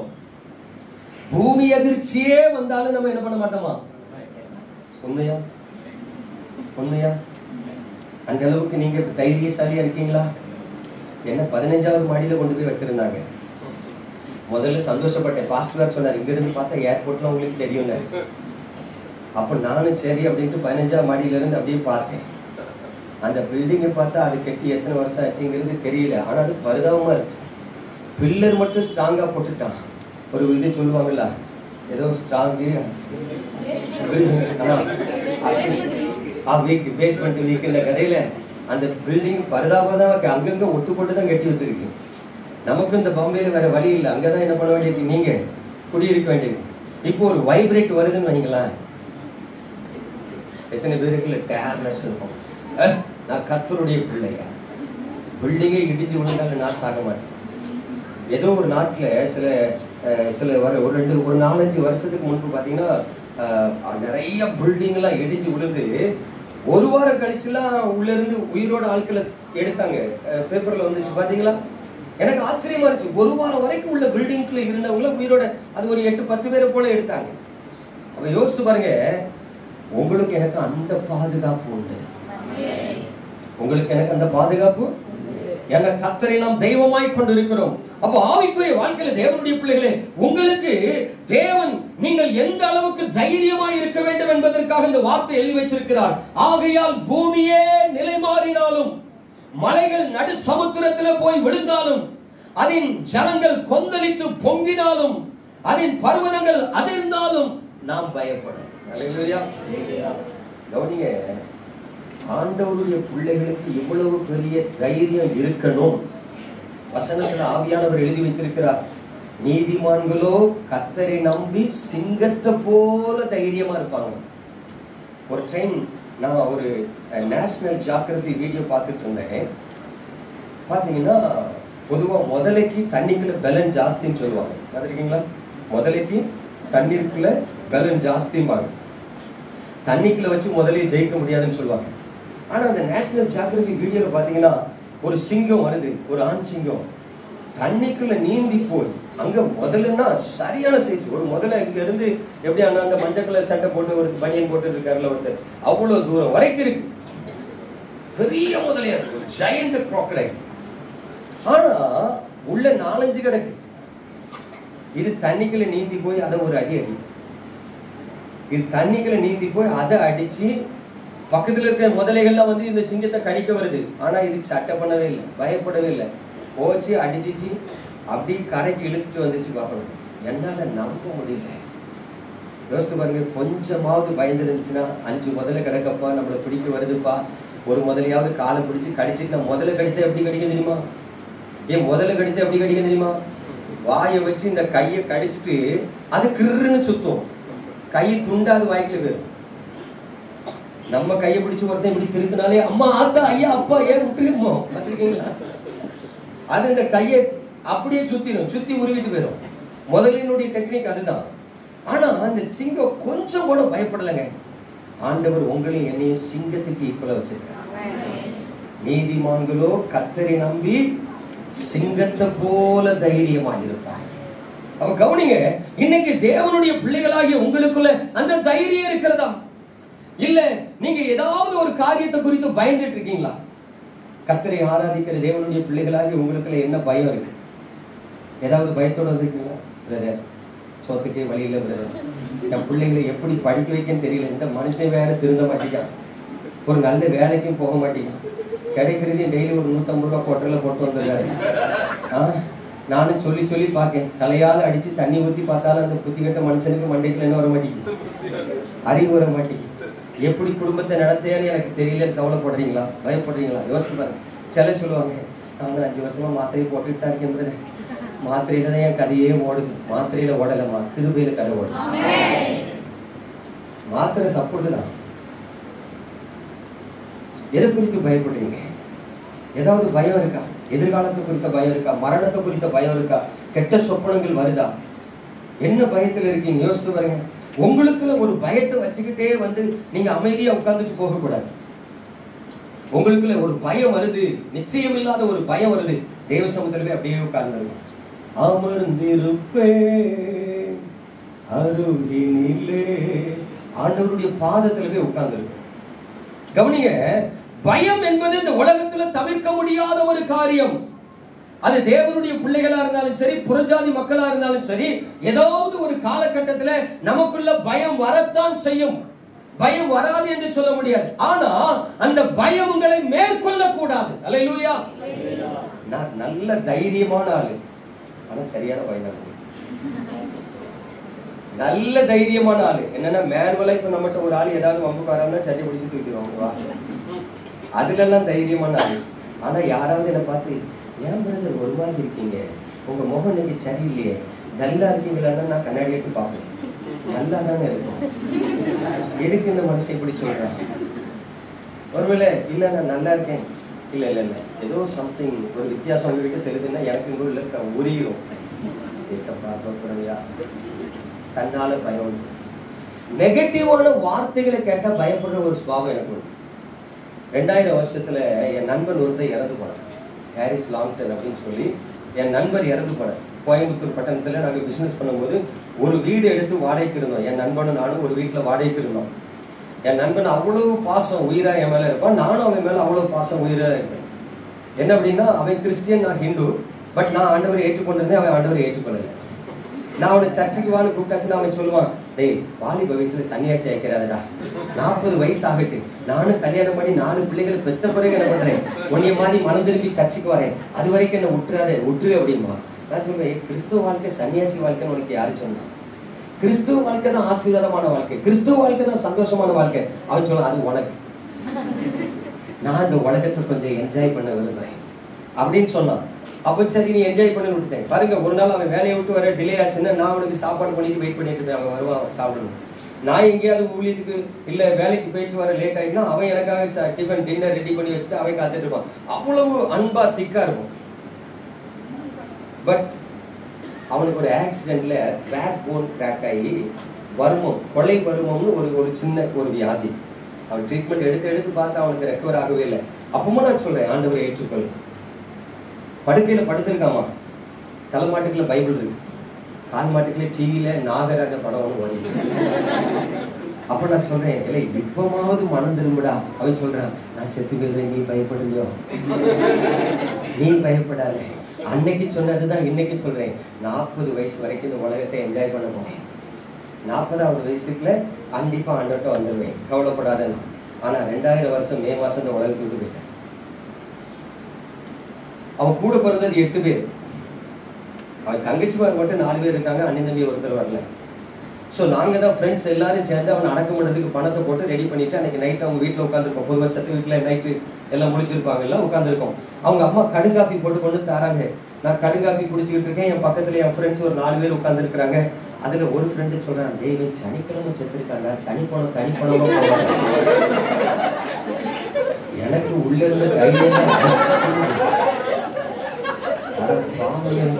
3 வருஷம் பயன்படுத்த இவன் கூட தான் மனைவி போட்டு அவனுக்காக நான் காத்திருக்கேன், எனக்காக அவன் காத்திருக்கான். இப்போ போனது சனி படம் தனி படமா போறாங்கன்னா நம்மளை கூட்டிட்டு போயிடக்கூடாதுன்னு கடுங்காப்பியை பிடிக்காம அந்தாலும் வச்சேன். வேற வீட்டுல போய் இழுத்து மூடி படுத்து இப்போ நீ அடக்கம் பண்ணினா பண்ணுங்க, பண்ண நான் உயிரோடு இருக்கணும். காலையில அவன் போன் பண்றான், நீ அடக்கத்துக்கு வரும்போது ஒரு வெடக்கோழி குஞ்சு வாங்கிட்டு வாங்க. நான் கேட்டேன், வெடக்கோழி குஞ்சு இருக்குன்னு? சனிக்கிழமை செத்துருக்காங்களா, புதைக்கும் போது கூட ஒரு குஞ்சை போட்டு புதைச்சிட்டோம்னா அடுத்தாள் சாவாதுன்னா. அடே அப்பா இப்படியா இருக்க, நான் அடக்கத்துக்கே வர மாட்டேன், இது வெடக்கோழி குஞ்சு வேற வாங்கிட்டு அடக்கத்துக்கே போக மாட்டேன். சரின்னு சொல்லிட்டு மறுபடியும் இழுத்து மூடுறேன். மென்டலி டிஸ்டர்பன்ஸ், மென்டலி மண்டைக்குள்ள என்னென்ன ஓடுது, நீ அடக்கத்துக்கு போகலன்னா நாளைக்கு போய் வாங்கிட்டு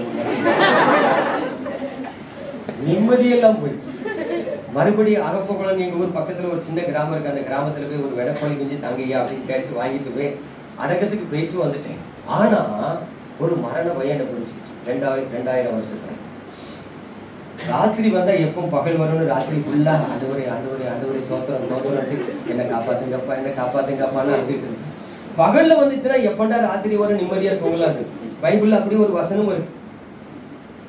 என் வாழ்க்கை பயங்கர சஞ்சலத்துக்குள்ளையும் தவிப்புகளையும் போயிட்டு ராத்திரி சாப்பிட முடியாது, பகல்லையும் சாப்பிட முடியாது, ஒரு நேரம் சாப்பிட முடியாது. பயம் பயம் பயம்னா பயங்கர மரண பயம்.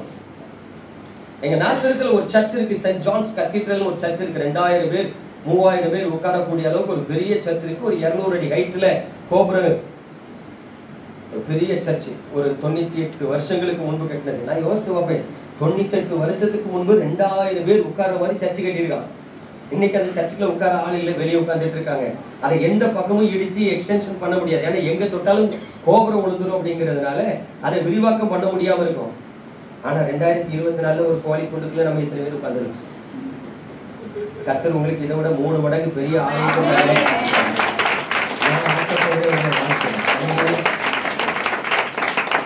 நல்லா கவனிங்க. அந்த சர்ச்சில் போய் ஆல்டர்லயே உட்கார்ந்துருக்கேன். 1 மணி நேரம் 2 மணி நேரம் இல்லை, காலையில 9 மணிக்கு போனா 1 மணி வரைக்கும் அங்கேயே உட்காந்துருக்கு. என்ன காப்பாற்ற இந்த மரண பயத்துல இருந்து விடுதலை தான். 3 மாசமா, 1 நாள் 2 நாள் கிடையாது. நல்ல கவனிங்க. ஆபத்து காலத்துல தேவன் அனுகூலமான துணையா இருக்கிறார்னா ஒரு 5 நிமிஷம் ஜெபம் பண்ணிட்டு போய் விடுதலை எதிர்பார்க்க முடியாது. ஏதோ ஒரு அதிகாரத்தை பைபிள்ல வாசித்து போய் ஒரு விடுதலை எதிர்பார்க்க முடியாது. தேவ சமூகத்துல நான் 4 மணி நேரம் 5 மணி நேரம் என் பயம் மாறி எனக்கு ஒரு தைரியம் வர, விடுதலை வர, தேவ சமூகத்துல ஆழ்கிற பிடிச்சிட்டு கிடப்பேன். ஆண்டவரே என்னை ஆசீர்வதிப்பீராக, இந்த மரண பயத்திலிருந்து விடுதலை ஆக்குவீராக. அந்த நாட்கள்ல நிறைய பரிசுத்தவான்களுடைய வாழ்க்கை வரலாறு புஸ்தகங்களை படிக்க கர்த்தர் கிருபை தந்தார். அநேக ஆவிக்குரிய புஸ்தகங்களை படித்து நான் பலப்பட கர்த்தர் கிருபை தந்தார். ஆனா அந்த மரண பயம் மட்டும் போகல. ஒரு 4-5 மாசம் ஜோமன பிறகு ஒரு நாள் யோசித்தேன், பக்கத்துலதான் 4 மாவடி இருக்கு, அங்க போற எத்தனையோ பேருக்கு சுகம் கிடைக்கும், நம்ம ஏன் போகக்கூடாதுன்னு என் சைக்கிள் எடுத்து அழுத்திட்டு நாசிரியத்துல இருந்து 4 மாவடி நேரம் போகணும்னு போறேன். அப்பதான் நாசிரியத்துல அந்த சர்ச்சு பக்கத்துல பாத்தீங்கன்னா வெள்ளக்காரங்க பீரியட்ல அந்த ஊரே வந்து மிஷினரிகளால மக்களுக்கு தானமா கொடுக்கப்பட்ட ஒரு ஊர். அதனால ஒவ்வொரு வீட்டுக்கும் இடையில ஒரு சின்ன கேப், ஒரு முடுக்கு இருக்கும். எந்த வீட்டுல இருந்து பரப்பிட்டாலும் நேரம் அந்த முடுக்குகளோடி சர்ச்சுக்கு வந்துடலாம். 1ஆம் தெரு 2ஆம் தெரு 3ஆம் தெரு 4ஆம் தெரு 5ஆம் தெருன்னு மொத்தம் 5 தெரு இருக்கும். 5 தெருவுல எந்த வீட்டுல இருந்து பரப்பிட்டாலும் நீங்க ரோட்டை சுத்தி வரணும் இல்ல, ஒவ்வொரு வீட்டுக்கு இடையிலயும் ஒரு மனுஷன் நடந்து போற மாதிரி ஒரு முடுக்குன்னா சரியில்லை, ஒரு சின்ன ஒரு சந்து, ஒரு சின்ன சந்து இருக்கும், அப்படி வந்துடலாம். நான் அந்த 2ஆம் தெருவை கடந்து 3ஆம் தெருக்கு போகும்போது கர்த்தர் என்கிட்ட பேசுறேன், எங்க போறாங்க? 4 மாவடி அங்க போக வேண்டாங்க. ஆண்டவரே, மனுஷன் 5 மாசமா உயிரை கையில் பிடிச்சிட்டு உங்க பாதத்துல உட்காந்து அழுதுகிட்டு இருந்தேன், அப்பெல்லாம் நீ பேசல, 4 மாவடிக்கு போகும்போது பேசுறீங்க. அப்போ ஆண்டவர் சொன்னாரு, நீ 4 மாவடிக்கு போக வேண்டாம், ஒன்னை யாரு என்கிட்ட நடத்துறாங்களோ அந்த தேவ மனுஷன் போனார். அன்னைக்கு எனக்கு ஒரு தேவ மனுஷன் ஆவிக்குரிய தகப்பனா இருந்தார். இப்போ இன்னைக்கு உங்களுக்கு உங்க பாஸ்டர் தகப்பனா இருக்காருன்னு வைங்களேன். அப்போ ஆண்டவர் என்கிட்ட சொல்றாரு, நீ ஒன்னை என்கிட்ட நடத்துற தேவ மனுஷன் போனோன்னு 2nd ஸ்ட்ரீட்ல ஒரு அண்ணன் இருந்தார், டேவிட் சாலமோன்னு ஒரு அண்ணன். அப்போ அவர்கிட்ட சைக்கிள் ஓட்டிட்டு அங்க போறேன். அவரு கேட்டாரு, பாலன் என்ன விஷயமா வந்தானே? செத்து பேரு ஒரே மரண பயத்துல கிடைக்குது, எனக்காக ஜெபம் பண்ணுங்க. அப்போ பக்கத்துல இன்னொரு ஊழியக்காரர் நிற்காரு, ஒரு இளம் ஊழியக்காரர். அவர்கிட்ட சொல்றாரு, பாலன் ஒரு பிரச்சனையில வந்திருக்க, அவனுக்கு ஒரு ஆலோசனை கொடுங்களேன். அந்த ஊழியக்காரர் சொல்றாரு, வெரி சிம்பிள், பேசப்பட்ட வந்துருங்க. எனக்கு வந்த கோபத்துக்கு ரப்பன்னு ஒரு அடிமுறை. அப்பதான் அந்த தேவ மனுஷன் சொல்றாரு, ஆண்டவர்கிட்ட இருக்காம யார்கிட்ட இருக்கான்? அவன் ரட்சிக்கப்பட்டிருக்கிறான், அபிஷேகம் பண்ணப்பட்டிருக்கிறான், நல்லா ஜெபிக்கிறான். நீ அவனுக்கு போய் சிம்பிள் ஆண்டவர்கிட்ட சொல்லிய உனக்கு ஆலோசனை கொடுக்க தெரியாதுன்ட்டு அதுக்கு பிறகு அவர் என்கிட்ட சொல்றாரு, பாலன் இதுக்கு நீ எவ்வளவு ஜெபம் பண்ணாலும் விடுதலை கிடைக்காது. நல்லா கவனிச்சிரு, நல்லா கவனிச்சிரு. நீ எவ்வளவு ஜெபம் பண்ணாலும் விடுதலை கிடைக்காது. நீ எத்தனை அதிகாரம் பைபிள் வாசித்தாலும் அதில் விட உனக்கு விடுதலை கிடைக்காது.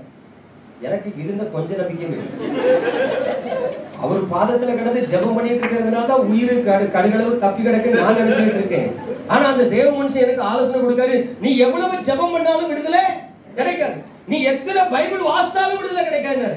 எனக்கு இருந்த நம்பிக்கை அதுவே ஆண்டவரே இது என்னையா சோதனை, இவர்கிட்ட வர சொன்னா இவர் இப்படி பயங்கட்டுறாரு. அப்பதான் அந்த தேவ மனுஷன் சொன்னார், இது ஒரு பிசாசு போராட்டம். இந்த பிசாசு போராட்டத்தை ஜெயிக்கணும்னா கல்வாரியை தியானிக்கணும். நீ கல்வாரி சிலுவைட்ட வரணும்னா என்ன பண்ணுன்னு அப்படின்னு கேட்கும் போத சொன்னார், வேதாகமத்துக்கு போ, வேதாகமத்தை எடுத்து சிலுவை பாடுகளை குறித்து தியானம் பண்ணு, கண்டிப்பா விடுதலை கிடைக்கணும். ரொம்ப தேங்க்ஸ்னே, எனக்கு வழி காட்டிட்டீங்க அப்படின்ட்டு நேரம் வந்து வீட்டுக்கு வந்தேன். மத்தேயு, மார்க்கு, லூக்கால இயேசு கிறிஸ்துவினுடைய சிலுவை பாடுகள் அந்த அதிகாரத்தை வாசித்து வாசித்து எனக்காக பலியாடினேன், எனக்காக மறித்தேன், எனக்காக அடிக்கப்பட்டேன், அந்த காரியங்களை தியானிச்சு தியானிச்சு கொஞ்சம் தேவ சமூகத்தில் அமர்ந்து ஜெபிக்க ஆரம்பிச்சேன். 2வது நாள் கர்த்தர் பரிபூரண விடுதலை.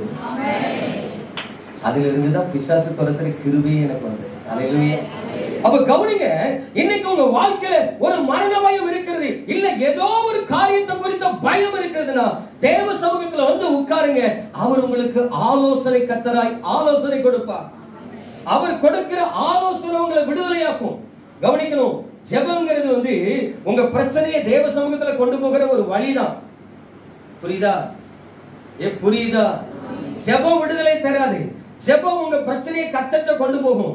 ஜெபம் உங்க பிரச்சனையை கர்த்தர்ட்ட கொண்டு போகும்போது கர்த்தர்ட்ட வர்ற ஆலோசனை உங்களுக்கு விடுதலையாகும். கர்த்தர்ட்ட வர்ற ஆலோசனை விடுதலை கொண்டாட வழியை கொண்டு வரும். நிறைய பேர் நம்ம என்ன பண்றோம்னா ஜெபம் பண்ணா விடுதலை தந்துருவார். இல்ல, ஜெபங்கிறது ஆண்டவர்ட்ட நம்முடைய பிரச்சனைகளை கொண்டு போறது. ஆனா அதுக்கு அங்க இருந்து ஒரு பதில் வரும் பாத்தீங்களா? எசேக்கியா ராஜா அழுது ஜெபம் பண்றான், ஆண்டவரே நான் எவ்வளவு உண்மை உத்தமமா இருந்தேன், என்ன மறந்துடாதீங்க. அப்ப அவங்க தீர்க்கதரிசி வார்த்தை வருது, நீ சாக மாட்டாப்பா, பிழைப்பா. அவன் எனக்கு ஒரு அடையாளம் கிடைக்குமா? எப்படி பிழைப்பேன்? சூரிய பாகைக்கு பாய் முன்னாடி போகணுமா பின்னாடி போகணுமா? பின்னாடி போகணும். முன்னாடி போறது ஈஸி, பின்னாடி போகணும். அங்க ஒரு அடையாளத்தை காமிக்க. அத்திப்பழ அடைய கொண்டு பற்று போட்ட பொழுது அவன் பிழைப்பான். அல்லேலூயா. அப்ப தேவனுடைய ஆலோசனை ஒரு மனிதனுக்கு விடுதலை ஆக்குகிறது. இப்போ உங்க வாழ்க்கையில ஏதோ ஒரு பயத்துக்குள்ள இருந்தீங்கன்னா நீங்க தேவ சமூகத்துல வந்து காத்திருக்கும் பொழுது அவர் கொடுக்கிற ஆலோசனை உங்களுக்கு விடுதலை கொண்டு வரும். அல்லேலூயா. அப்ப தேவனுடைய பிள்ளைகளே, இன்னைக்கு கர்த்தருடைய வசனம் அதைத்தான் சொல்லுது. உபாகமத்தின் புஸ்தகம் 33ஆம் அதிகாரம் 27ஆம் வசனத்தை எடுத்து வாசிங்க. உபாகமம் 33:27 வாசிங்க. அநாதி தேவனே உனக்கு அடைக்கலம், அவருடைய நித்திய புயங்கள் உனக்கு ஆதாரம். அவர் உனக்கு முன்னின்று சத்துருக்களை துரத்தி அவர்களை அழித்து போடு என்று கட்டளையிடுவார். நல்ல கவனிங்க, மறுபடியும் அதே பாட்டுதான். தேவன் நமது அடைக்கலமும் பலனுமானார், ஆபத்து காலத்தில் கூட இருக்கும் துணையுமானார். நல்ல கவனிங்க, அநாதி தேவனே உனக்கு அடைக்கலம், அவருடைய நித்திய புயங்கள் உனக்கு ஆதாரம். நல்ல கவனிங்க, நாம் ஆராதிக்கிற தேவன், நம்ம ஒரு நெருக்கத்தில் இருக்கிறோம், ஒரு உபத்திரவத்தில் இருக்கிறோம், ஒரு பாடுகளுக்குள்ள இருக்கிறோம், ஒரு மரண பள்ளத்தாக்குல இருக்கிறோம், நமக்கு நம்மை சுற்றிலும் ஏதோ ஒரு இருளாய் இருக்கிறது. நேற்றைய தினத்துல ஏதோ ஒரு இது பக்கத்துல ஒரு வீட்டுல ஜோமனை கூப்பிட்டாங்க, போயிருந்தோம். அங்க ஒரு ஹஸ்பண்ட் அண்ட் ஒய்ஃப் சொல்றாங்க, ராத்திரி பார்த்தா எங்களுக்கு பின்னாடி ஒரு இருட்டு நிற்குது. ராத்திரி நாங்க போனா எங்களுக்கு பின்னாடி ஏதோ ஒரு கருப்பா ஒரு உருவம் நின்ன மாதிரி இருக்கு. யோசித்து பாருங்க. இப்போ இதுல பெரிய காமெடி என்ன தெரியுமா? நீங்க ராத்திரி பகலா ஜெபிப்பீங்க, நீங்க ராத்திரி பகலா ஜெபிப்பீங்க, நல்ல பைபிள் வாசிப்பீங்க, சர்ச்சுக்கு வந்து சாட்சி எல்லாம் கொடுப்பீங்க, சர்ச்சில் சில நேரம் காணிக்க பாட்டுலாம் பாடிப்பீங்க, சர்ச்சில் சில நேரம் காணிக்கலாம் எடுப்பீங்க, இல்ல சர்ச்சில் யூத் ஆக்டிவிட்டிஸ்ல எல்லாம் இருப்பீங்க. ஆனா நல்லா ஜெபிக்கிற நல்லா பாடுற உங்களுக்கு என்னைக்காவது உங்க வீட்டுல ஒத்தியில இருக்கும்போது திடீர்னு ஒரு உருவம் போன மாதிரி இருக்கும். நான் கேட்க, ராத்திரி பகல ஜெபிக்கிற உங்க வீட்டுல பிசாசா வருது, அப்படியே ஒரு உருவம் வந்தாலும் டேடி எசப்பா நீங்க வந்துட்டீங்களான்னு எத்தனை பேர் தேடி இருக்கீங்க? எடுத்த உடனே பேயா இருக்குமோ தான் என்ன அன்னைக்கு Facebookல ஒருத்தன் அப்படிதான் பதிவு போடுறான். ராத்திரி பகலா ஆண்டவரே ஆண்டவரே ஜெபம் பண்ணிட்டு இருட்டுல நடந்து போகும்போது கூட ஒரு ஆள் வர்ற மாதிரி தெரிஞ்சா பேயின்னு நினைச்சு பயப்படுறான். இவ்வளவு தான் அவன் பக்தியும் போட்டிருந்தான். எனக்கு அதை படிச்சோன்னே சிரிப்பு வந்துச்சு. ராத்திரி பகலா பாடுவேன் பரவசமாகுவேன் பரந்தோடும் இன்னலே பாடுவேன். நல்ல பாடுறது, நல்ல பைபிள் வாசிக்கிறது, நல்ல ஜெபம் பண்றது. யாரோ நின்ன மாதிரினா ஏசப்பா யாரோ ஏன் உன் கூட கர்த்தர் வராருங்கிற உணர்வே வராதா? நான் ஏசப்பா பிள்ளை, அவருடைய செட்டைகளுக்குள்ள என் கூட ஒருத்தர் வந்தா, யாரோ வந்தா, ஒருவேளை தேவதூதன் வந்திருப்பாங்கிற எண்ணம் யாருக்குமே வர மாட்டேங்கய்யா. அவ்வளவுதான் நம்ம விசுவாசம். அப்படிதானே? ஆமாவா இல்லையா? கொஞ்சம் யோசித்து பாருங்க. இப்போ கர்த்தர் உங்களை ஆசீர்வதித்து உங்களை கோடா கோடியா பெருக பண்ண போகிறான்னு நான் சொல்றேன். நீங்களா சாரத்தப்பா எல்லா வழியை காரணம் தான் சொல்லிட்டு நம்ம அதை விசுவாசிக்க மாட்டோம். யாரையாவது எழுப்பிட்டு நீ நாளைக்கு செத்து போயிடான்னு சொன்னா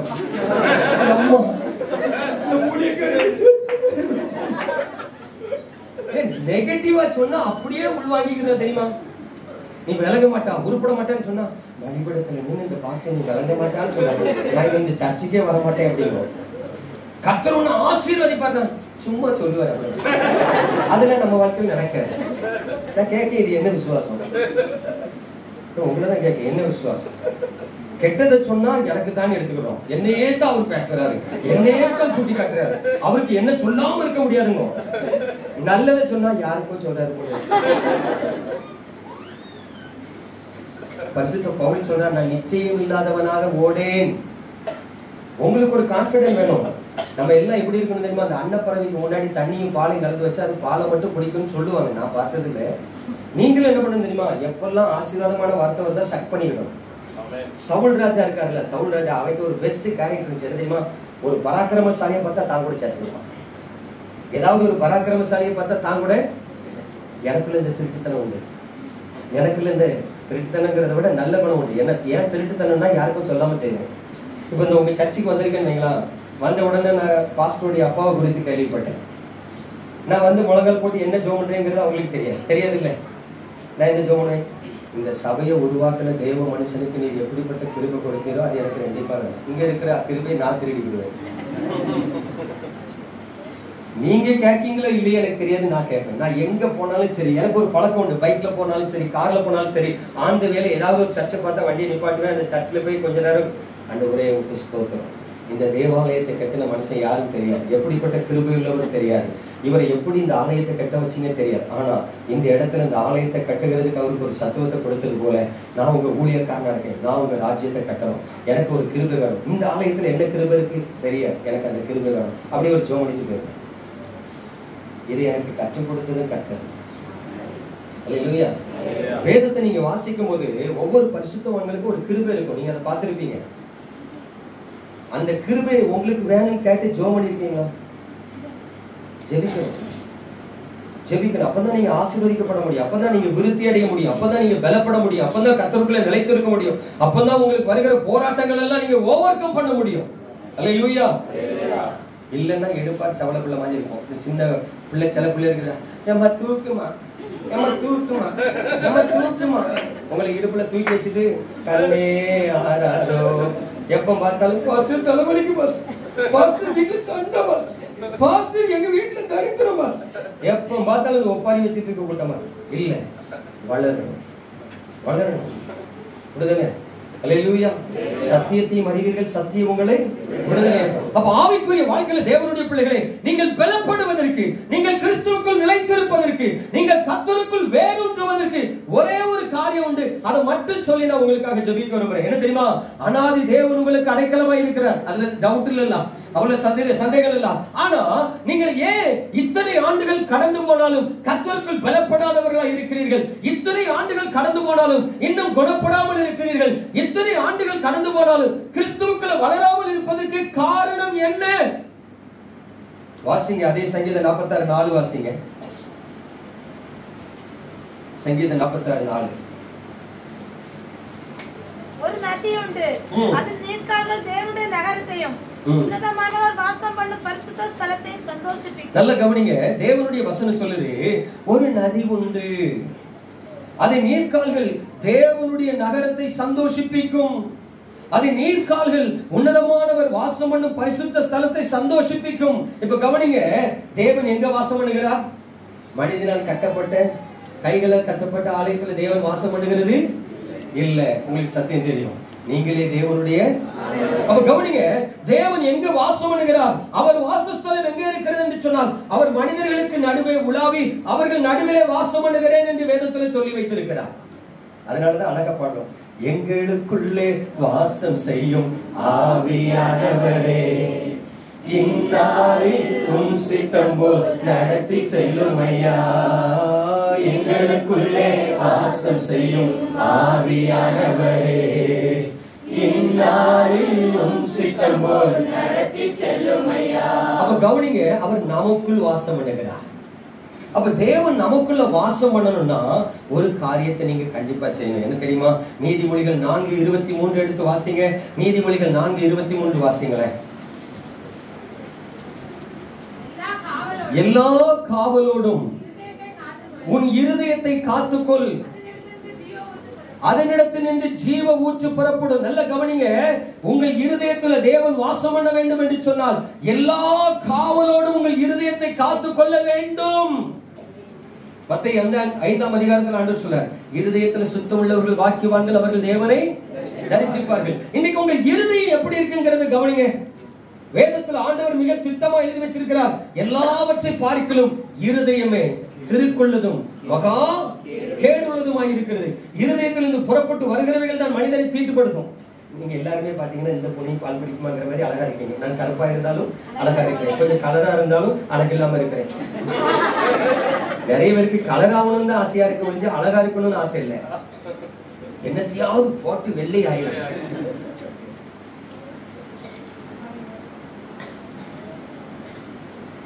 அழகா இருக்கணும்னு ஆசைப்படுங்க, தப்பு கிடையாது. வெள்ளையாகிறதுனால ஒண்ணு கிடையாது. இப்ப கவனிங்க, தேவனுடைய உங்களெல்லாம் பார்த்தா அப்படியே பிரைட்டா அழகா இருக்கீங்க. ஆனா உங்க இருதயத்துல நீங்க என்ன நினைக்கீங்கன்னு எனக்கு என்ன தெரியும்? செவத்தை அந்த மனுஷன் முடிச்சு தொலைக்க இப்ப போனாதான் மட்டன் எடுத்து குழம்பு வச்சு ஒரு மணிக்காவது சாப்பிடலாம். இவன் சப்பு மாதிரி இழுத்துக்கிட்டு இருந்தானா இன்னைக்கு சாப்பாடு 2 மணிக்கு. என்னத்தையும் வாரத்துல ஒரு நாள் தான் மட்டன் சிக்கனை கிடைக்கும். இன்னைக்கு ஒரு நாள் தான் லீவு, வீட்டுல இருப்பேன். நாளைக்கெல்லாம் வேலைக்கு உளுந்தடிச்சு ஓடணும். இன்னைக்கும் சர்ச்சுக்கு வந்துட்டு போனா விட்டு தொலைறானா? நீங்க உங்க மண்டைக்குள்ள என்ன நினைக்கீங்கன்னு எனக்கு தெரியுமா? தெரியாது. இருதயத்தை நினைவுகளை கர்த்தர் ஒருத்தர் தான் என்ன பண்ணுவார். அதனாலதான் ஆண்டவருடைய வசனம் சொல்லுது, எல்லா காவலோடும் உன் இருதயத்தை காத்துக்கொள், அதனிடத்திலிருந்து ஜீவ நீரூற்று புறப்படும், ஜீவ ஊற்று புறப்படும். இப்ப கவனிங்க, ஆவிக்குரிய வாழ்க்கையில தேவ சமூகத்துக்கு வருகிற தேவனுடைய பிள்ளைகளாகிய நாம் நம்முடைய இருதயத்தை காத்துக் கொள்கிறோமா? எனக்கு அன்பான தேவனுடைய பிள்ளைகளே, அதாவது வசனம் சொல்லுது, ஒரு நதி உண்டு, அது தேவனுடைய நகரத்தை சந்தோஷிப்பிக்கும். அந்த நதி எங்க இருந்து வருது? இருதயத்திலிருந்து வருது. எல்லா காவலோடு காத்துக்கள், அதுல இருந்து ஜீவ நீரூற்று என்ன பண்ணும்? புறப்படும். அதாவது தேவ சமூகத்துல ஒரு நாள் நான் ஜெபம் பண்ணிட்டு இருந்தேன். சங்கீதக்காரன் தாவீது தேவ சமூகத்துல ஜெபிக்கும் போது சொல்றான், நான் படுத்து நித்திரை செய்தேன், என் இருதயமோ விழித்திருந்ததுன்னு ஒரு சங்கீதத்தில் எழுதி வச்சிருந்தேன். நான் ஆண்டவர்கிட்ட கேட்டேன், என்ன ஆண்டவரே, படுத்து தூங்கும் போது இருதயம் எப்படி விழிச்சிருக்கும் அப்படின்னு கேட்டேன். ஒரு வாரம் போச்சு. ஒரு நாள் நான் ஃபாஸ்டிங் பண்ணி ஜெபம் பண்றதுக்காக வனாந்தரத்துக்கு போனேன். காலையில 9 மணிக்கு போனவே சாயங்காலம் 5 மணி வரைக்கும் உபவாசம் பண்ணி ஜெபம் பண்ணிட்டு வந்தேன். 5 மணிக்கு வீட்டுல வந்து கொஞ்சம் ரெஸ்ட் எடுத்துட்டு ரெஃப்ரெஷ் பண்ணிட்டு காஃபி டீ குடிச்சிட்டு மறுபடியும் உட்காந்து பைபிள் வாசிச்சுட்டே இருந்தேன். ஒரு 7-8 மணிக்கு டின்னர் சாப்பிட்டுட்டு சரி இன்னைக்கு கொஞ்சம் டயர்டா இருக்கு, படுக்க போலாம் அப்படின்னு சொல்லி போய் கட்டில போய் படுக்கிறேன். எங்க அம்மாட்ட சொல்றேன், அம்மா இன்னைக்கு கொஞ்சம் பிசிக்கலா டயர்டா இருக்கிறேன், நான் எப்பவும் 4 மணிக்கு 3 மணிக்கு எழுந்திருவேன், ஒருவேளை நான் டயர்ல தூங்கினா எனக்கு கொஞ்சம் காலையில எழுப்பி விட்டுருங்க அப்படின்னு. சரி அப்படின்னாங்க. ஒரு 9:30க்கு நான் படுக்கிறேன். படுத்து தூங்கும் போது எனக்கு ஒரு ஹேபிட் உண்டு, என்னன்னா படுத்தோன்னு தூங்க மாட்டேன், படுத்தா மனசுக்குள்ளே எப்படி பாடுவேன், நம் இயேசு நல்லவர் ஒரு போதும் கைவிடா. ஏதாவது ஒரு பாட்டு பாடிட்டு, இல்லைன்னா ஸ்தோத்திரம் பண்ணிட்டு, இல்லைன்னா ஆண்டவர் எனக்கு ஒரு 10 கோடி தாங்க, ஊழியத்துக்கு போற இடத்துல எல்லாம் தர மாட்டாங்க, நீங்க எனக்கு ஒரு 10 கோடி தாங்க, எனக்கு ஒரு 500 கோடி தாங்க. நம்ம எப்பவுமே ஹியூஜா ஆண்டவர்கிட்ட எதிர்பார்க்கறது. ஏன்னா நான் ரட்சிக்கப்பட்ட புதுசுல ஒரு டைம் 4 மாடிக்கு போனேன். அங்க வில்லியம் கேரி எழுதி போட்டிருந்தார். அவருடைய கோட், வில்லியம் கேரி இருக்காருல, கல்கத்தாவுக்கு மிஷினரியா வந்தவர், எழுதி போட்டிருக்காரு. அவர் எழுதின கோட்டை 4 மாடியில் எழுதி போட்டாங்க. என்ன எழுதி போட்டாங்க? கர்த்தரிடத்துல பெரிய காரியத்தை எதிர்பார். கர்த்தருக்காக பெரிய காரியத்தை செய்யணும் எழுதி கொடுத்து அன்னையில இருந்து சின்னதை கேட்கறது இல்லை. BMW, பென்ஸ், ஆடி, நீ என்னத்தையும் ஏசிட்டு போ. ஊழியக்காரருக்கு ஆடி, பென்ஸ் வேணும். உங்க அப்பா வீட்டு காசு இல்ல, நீங்க தர போறது இல்ல. நீங்க 50 ரூபாய் 100 ரூபாய் தான் தருவீங்க. அதுக்கு மேல தந்தா அவரு தான் தரணும். தந்தா அவரு தானே தரணும். கொடுத்தா வாங்கிடுவோம், கொடுக்கலான்னு கோவப்பட மாட்டோம். கேட்கறத கேட்காம இருக்க கூடாது, கேட்கணும். நேரத்து என் கூட இந்த தம்பி காரணம் தான், அண்ணே இந்த பிளாட்ல 1.5 கோடினே, ஆனா இங்க வாங்கினா 30 லட்சம். உன் என்ன எங்க இருக்கு? 30 லட்சத்துல இருந்தா நீ 30 லட்சத்துல இருந்துக்க. உனக்கு 1.5 கோடியில வேணும்னா ஆண்டுகிட்ட என்ன பண்ணு? நம்ம ஆராதிக்கிற தேவன் இல்லாதவைகளை இருக்கிறவைகளாய், ஆமா, சாந்த குணம் உள்ளவர்கள் பூமியை, உங்களுக்கு ஆசீர்வாதத்தை அவர் வச்சிருக்காரு. இல்ல ஆண்டவரே, சில பிள்ளைகிட்ட நீங்க ஆப்பிள் பழத்தை வெட்டி கொடுங்க, எனக்கு வேண்டாம், எனக்கு வேண்டாங்க. இன்னொருக்குள்ள போகும், கலக்கு பழக்கம் எடுத்து நல்லது. இது பக்கத்துல சொல்லணும், ஏமா அவ்வளோத்தையும் தின்னுட்டாமா. நீ திங்கலன்னா திங்கிறவனையா தடுக்கா? உனக்கு திங்கிறதுக்கு தந்தாச்சு, நீ வேண்டான்ட்டா. திங்கிற பிள்ளை எதுக்கு தடுக்கா? புரியுதுல்ல? அதனால ஆண்டவர்கிட்ட பெருசா கிழங்கு தப்பே கிடையாது. ஆனா வேதத்துல ஒரு காரியம் என்ன சொல்லுதுன்னா, நீங்கள் எல்லா காவலோடும் உங்கள் இருதயத்தை காத்துக்கொள்ளும். நான் படுத்து கடந்து அப்படி ஜோம் பண்ணிட்டே இருப்பேன். நான் அப்படி படுத்து ஒரு 5 நிமிஷம் தான் ஜோம் பண்ணிட்டு ஒரு பாட்டு படிச்சு அப்படி ஜோம் பண்ணிட்டு இருக்கேன். எங்க அம்மா எழுப்புறாங்க, தம்பி எழுப்புனாங்க. நான் சும்மா இருந்தேன், இப்ப இந்த அம்மா படுத்தேன். இல்ல மணி 6 வந்துச்சு பார்க்க நல்லா விடிஞ்சிட்டு விடிய காலம் 6 மணி ஆயிடுச்சு. I can't believe that. இப்ப நான் 9 மணிக்கு படுத்தேன். நான் அப்படியே தேவசமத்துல முழங்கால் போட்டு, என்ன ஆண்டவரே, இப்ப நானே ஜோ பண்ணிட்டு படுத்தேன், 9 படுத்தேன். அதுக்குள்ள எங்க அம்மா தட்டி எழுப்புறாங்க. அப்பதான் ஆண்டவர் சொன்னாரு, நீ சொன்னல, என்கிட்ட கேட்டல, நான் படுத்து நித்திரை செய்தேன், என் இருதயம் விழித்திருந்தது, அதுக்கு அர்த்தம் என்னன்னு கேட்டல. இதுதானே தூங்கி இருக்கேன், தூங்கின மாதிரியே தெரியல. 9:30க்கு படுத்தவன் 6 மணி வரைக்கும் தூங்கி இருக்கேன். ஆனா எனக்கு என்ன ஃபீலிங் இருக்குன்னா, இப்பதான் படுத்தேன், உடனே எங்க அம்மா தட்டி எழுப்புறாங்க. ஒரு 5 நிமிஷத்துல எழுப்புன மாதிரி எழுப்புறாங்கம்மா. ஒரு பாட்டு படிச்சு ஜோ பண்ணி. அப்ப யோசித்து பாருங்க, I can't explain that experience. That is a great joy, that is a great happiness in my heart.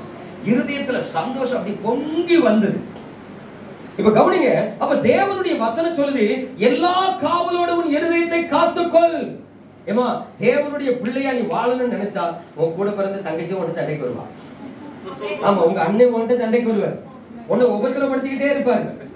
உனக்கு வில்லங்கம் பண்றதுதான் அவருடைய மெயின் வேலையாவே இருக்கும். ஆனா நீ என்ன பண்ணுமா? கர்த்தருக்குள் களி கூர்ந்து மகிழுவே, கவலைகளை மறந்து பாடையும் அடிக்கிறேன், ஆர்ப்பரித்து ஆரவார பலிதனுடே அப்பாவுக்கு. அப்படிதானே? நல்ல கவனிங்க, உங்கள் சந்தோஷத்தை கெடுக்க, உங்க சமாதானத்தை கெடுக்க, உங்க ஆசீர்வாதத்தை கெடுக்க பல விதத்துல பிசாசு இந்த உலகத்தின் மனிதர்களை எழுப்பிக்கிட்டே இருப்பான். ஆனா நீங்க அதை பார்க்க கூடாது. என் தேவன் என்னோடு கூட, கர்த்தர் எனக்காக யாவை செய்து, உங்க இருதயத்துல அன்புல இருக்க. ஆண்டவர் சொன்னா தெரியுமா, உங்களை சபிக்கிறவர்களை, ஆமா உண்மையில சொல்றேன், அது கஷ்டமான காரியம். எனக்கு முத ஆண்டவர் எனக்கு ஒரு வீடு கட்டி தராரு. எனக்கு வீடு கிடையாது, முத கர்த்தர் ஒரு வீடு கட்டி தராரு. அப்ப அந்த வீடு கட்டும் போது பாத்தீங்கன்னா பக்கத்து வீட்டுக்காரர் பயங்கர சண்டைக்கு வந்துட்டு இருக்காரு. பயங்கரமா சண்டைக்கு வராது. எனக்கு ஒரு டைம்ல கண்ட்ரோல் இல்லாம என்னன்னா, 12 இன்ச்சு கம்பி ஒரு ராடு இவ்வளவு நிலத்துல கிடந்தது. எடுத்துட்டு போய் பல்லாருன்னு மண்டையில ஒரு அடி அடிச்சு ஆளை க்ளோஸ் பண்ணிட வேண்டியதாங்கிற அளவுக்கு வேகம் வருது. ஆனா இன்னொரு பக்கம் இன்னொரு ஆவி சொல்லுது, நீ கர்த்தருடைய ஊழியக்காரர், மாம்சத்துக்கு இடம் கொடுக்காரு. அப்ப என்ன ஆண்டவரே செய்யணுங்கும் போது கர்த்தர் ஆண்டவர் மைண்ட்ல பேசுறாரு, அவரை பிளஸ் பண்ணி ஜோம் பண்ணுங்க. பிளஸ் பண்ணி தானே ஜோம் பண்ணணும்னு போய் முழங்கால் போட்டேன். முழங்கால் போட்டா வாயை திறந்து அவர் ஆசீர்வதிச்சு ஜோம் பண்ண வரவே மாட்டேன். அந்த மனுஷனை ஆசீர்வதிக்கணும், அவன் தான் என்ன உபத்திரப்படுத்துறான், அவனை ஆசீர்வதிக்கணுமா? அப்பதான் பார்த்தேன், ஓஹோ நமக்குள்ள எவ்வளவு கசப்பு இருக்கு. நம்ம என்னமோ பிராக்டிக்கலா நல்லவே மாதிரி நினைச்சுக்கிடுறோம். ஆனா முழங்கால் போட்டு அவர் ஆசீர்வதிச்சு ஜெபிக்கணுங்கும் போது அந்த இருதயம் சம்மதிக்கவே மாட்டேங்குது. ஆசீர்வதிக்காத, அவன் நல்லா இருக்க, உன்னை சபிக்கான், உன்னை ஏசுறான், உன்னை கெடுக்கணும்னு நினைக்கான், நீ நல்லா இருக்கிறத அவன் விரும்புறது இல்லை. அப்பதான் ஆண்டவர்கிட்ட சொன்னேன், ஆண்டவரே நான் இவ்வளவு கசப்புல இருப்பேன்னு எனக்கு இன்னைக்கு தான் தெரியுதுங்க. அப்பதான் ஆண்டவர் சொன்ன, ஜோமன் பாருங்க, ஜோமன் ஆண்டவரே அந்த மனுஷனை ஆசீர்வதி, அவர் குடும்பத்தை ஆசீர்வதி. ஜோமன் ஆரம்பிச்சேன், பாதி மனசுலதான் ஜோமன். ஆனா 2வது நாள், 3வது நாள், 4வது நாள் அவர் ஆசீர்வதிச்சு ஜோமனை 7வது நாள் அவர் ஆசீர்வதிச்சு ஜோமனும் போது மனப்பூர்வமா ஜோமனை கிருபை தந்தார். 8வது நாள் 10வது நாள் அவரை மனப்பூர்வமா ஆசீர்வதிச்சு ஜெபன கிருபை தந்தார். ஆனா 11வது நாள் கடக்கும் போது பார்த்தேன், there is a peace of mind. என் இருதயத்தில் ஒரு பெரிய சமாதானமும் ஒரு பெரிய சந்தோஷம் வருகிறத பார்த்தேன். அப்பதான் நான் புரிஞ்சுக்கிட்டேன், எதுக்கு தெரியுமா ஆண்டவர் உங்களை சத்துருக்களை உங்களை சபிக்கிறவர்கள் ஆசீர்வதிங்கன்னு சொன்னாரு. அப்பதான் உலகம் தர முடியாத சமாதானமும் சந்தோஷமும் உங்களுக்கு இருக்கும். இல்லைன்னா நம்ம வந்து அப்படி ஏசுவாரு பட் நம்ம அதை கண்டுக்கிறது இல்லைன்னு சொல்லுவோம். ஆனா உள்ளுக்குள்ள மறைஞ்சு கிடக்கிற கோபம், வைராக்கியம், கசப்பு, அவன் கீழே விழுந்து கையை உடைச்சிட்டானா, எனக்கு விரோதமா வந்தாங்க ஆண்டவர் உடார பெரிய அதுல ஒரு சின்ன நப்பாச சந்தோஷப்பட்டு இருக்கோம். ஆனா வசனத்துல என்ன சொன்னாரு, உன் சத்துரு விழும்போது சிரிக்காதேன்னு இருக்க. நம்ம என்ன சொல்லுவோம், கர்த்தர் எனக்காக பிரதிடில அடிச்சார் அப்படின்னு சொல்லுவோம். வசனத்துக்கு விரோதமான நம்ம வாழ்க்கை நம்மகிட்ட காணப்படும். அதனாலதான் தேவன் சொன்னார், எல்லா காவலோடும் உன் இருதயத்தை காத்துக்கொள். உண்மையில் சொல்றேன், உங்க இருதயத்தை காத்துக்கொண்டீங்கன்னா அதுல கசப்பு இருக்க கூடாது, வைராக்கியம் இருக்க கூடாது, எரிச்சல் இருக்க கூடாது. நீங்க தேவனுடைய அன்பினால் நிரம்பினவர்களா இருக்கும்போது தேவனுடைய பிள்ளைகளே, கர்த்தர் உங்களை கண்மணி போல பாதுகாப்பார். அல்லேலூயா. தேவனுடைய வசனம் மிக திட்டமா சொல்லுது. ஏன் தெரியுமா அந்த வசனம் சொல்லுது, வாசிங்க எசேக்கியேல் 47:9 வாசிங்க. எசேக்கியேல் 47:9 வாசிங்க.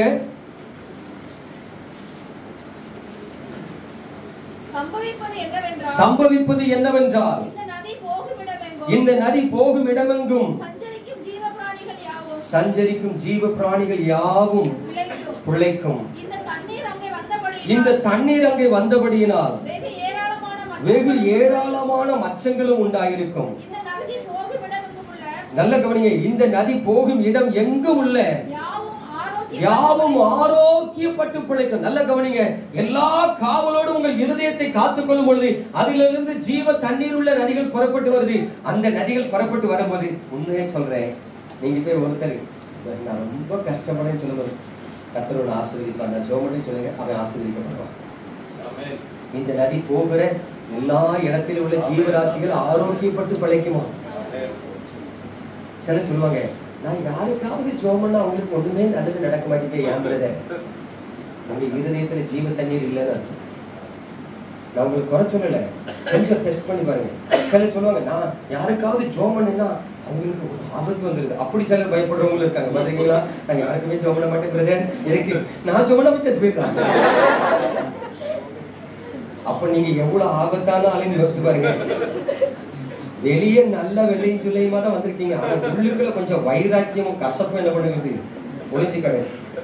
அப்ப கவனிங்க, தேவனுடைய வசனம் சொல்லுது, எல்லா காவலோடு உங்க இருதயத்தை காத்துக்கொண்டீங்கன்னா கர்த்தர் அங்க வந்து வாசம் பண்ணிடுவாரு. கர்த்தர் அங்க வாசம் பண்ணிட்டாருன்னா அங்க சமாதானமும் சந்தோஷமும் உண்டாயிரும். ஜீவ தண்ணீர் உள்ள நதிகள் வரும். அந்த நதி போகிற இடத்துல உள்ள ஜீவராசிகள் எல்லாம் என்ன பண்ணும், பிழைக்கும். ஆவிக்குரிய வாழ்க்கையில உணர்வில்லாதவர்களா இருக்கக்கூடாது. போன வாரம் நாங்க வியாழக்கிழமை தோறும் எங்க ஊர்ல பாத்தீங்கன்னா வீட்டு ஜெப கூட்டம் நடக்கும். யாராவது ஒருத்தர் வந்து எங்க வீட்டுல சமாதானம் இல்லை, எங்க வீட்டுல கடன் பிரச்சனை இருக்கு, எங்க வீட்டுல வியாதி இருக்கு, எங்க வீட்டுல பிசாசு போராட்டம் இருக்கு அப்படின்னு சொன்னா ஒவ்வொரு வியாழக்கிழமையும் வீட்டு ஜெப கூட்டம் நடக்கும். என் நண்பர் ஒருத்தர் அவர் வீட்டுல ஜெப கூட்டம் நடத்தணும்னாரு. பேருந்தேன், அவர் மனைவி கிட்டத்தட்ட 8 வருஷம் செத்து போயிருவாங்கன்னு ஒரு வியாதி படுக்கையில கடந்து இப்ப பழைச்சு வந்திருக்காங்க. அவர் வீட்டுல ஒரு ஜெப கூட்டம் நடத்தணும்.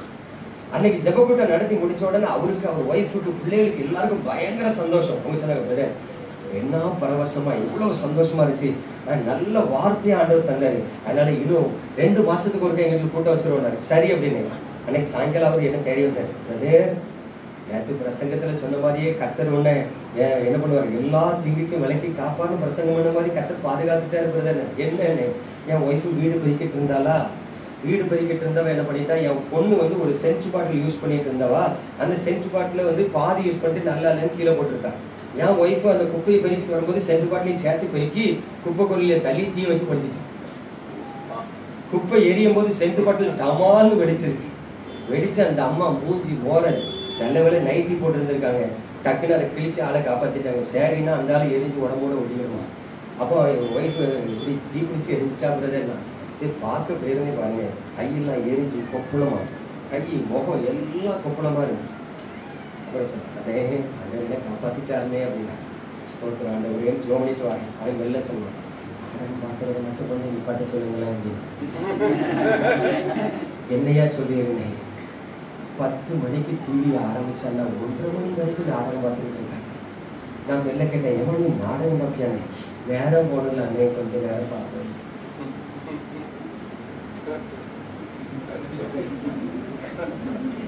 நீங்க நாடகம் பார்க்க மாட்டீங்க, ஆனா நல்ல ரீல்ஸ் பார்ப்பீங்க. அப்படிதானே? ரீல்ஸ் பார்க்கறவே விளங்க மாட்டேன்.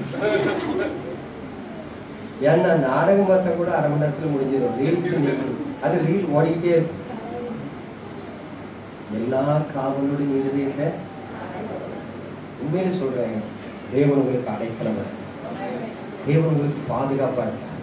உங்க இருதயத்தை மட்டும் காத்துட்டீங்கன்னா நீங்க ஆசீர்வாதமா இருக்கு. அடுத்ததுக்கு ஒருவேளை நான் வரும்போது உங்க சர்ச்சும் பெருசா இருக்கும், நீங்களும் ஆசீர்வாதமா இருக்கு. எல்லாருமே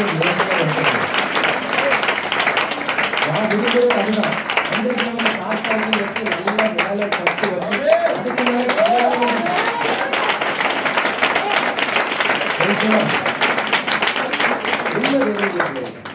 நமக்குன்னு ஒரு சர்ச் வேணும், நமக்குன்னு ஒரு கம்யூனிட்டி ஹால் வேணும், நமக்குன்னு ஒரு கல்ற தோட்டம் தனியா வேணும், நமக்குன்னு ஒரு கார் பார்க்கிங் வேணும். அவ்வளவு மேன்மையா நன்மையா ஆசீர்வாதமா நீங்க வாழணும்.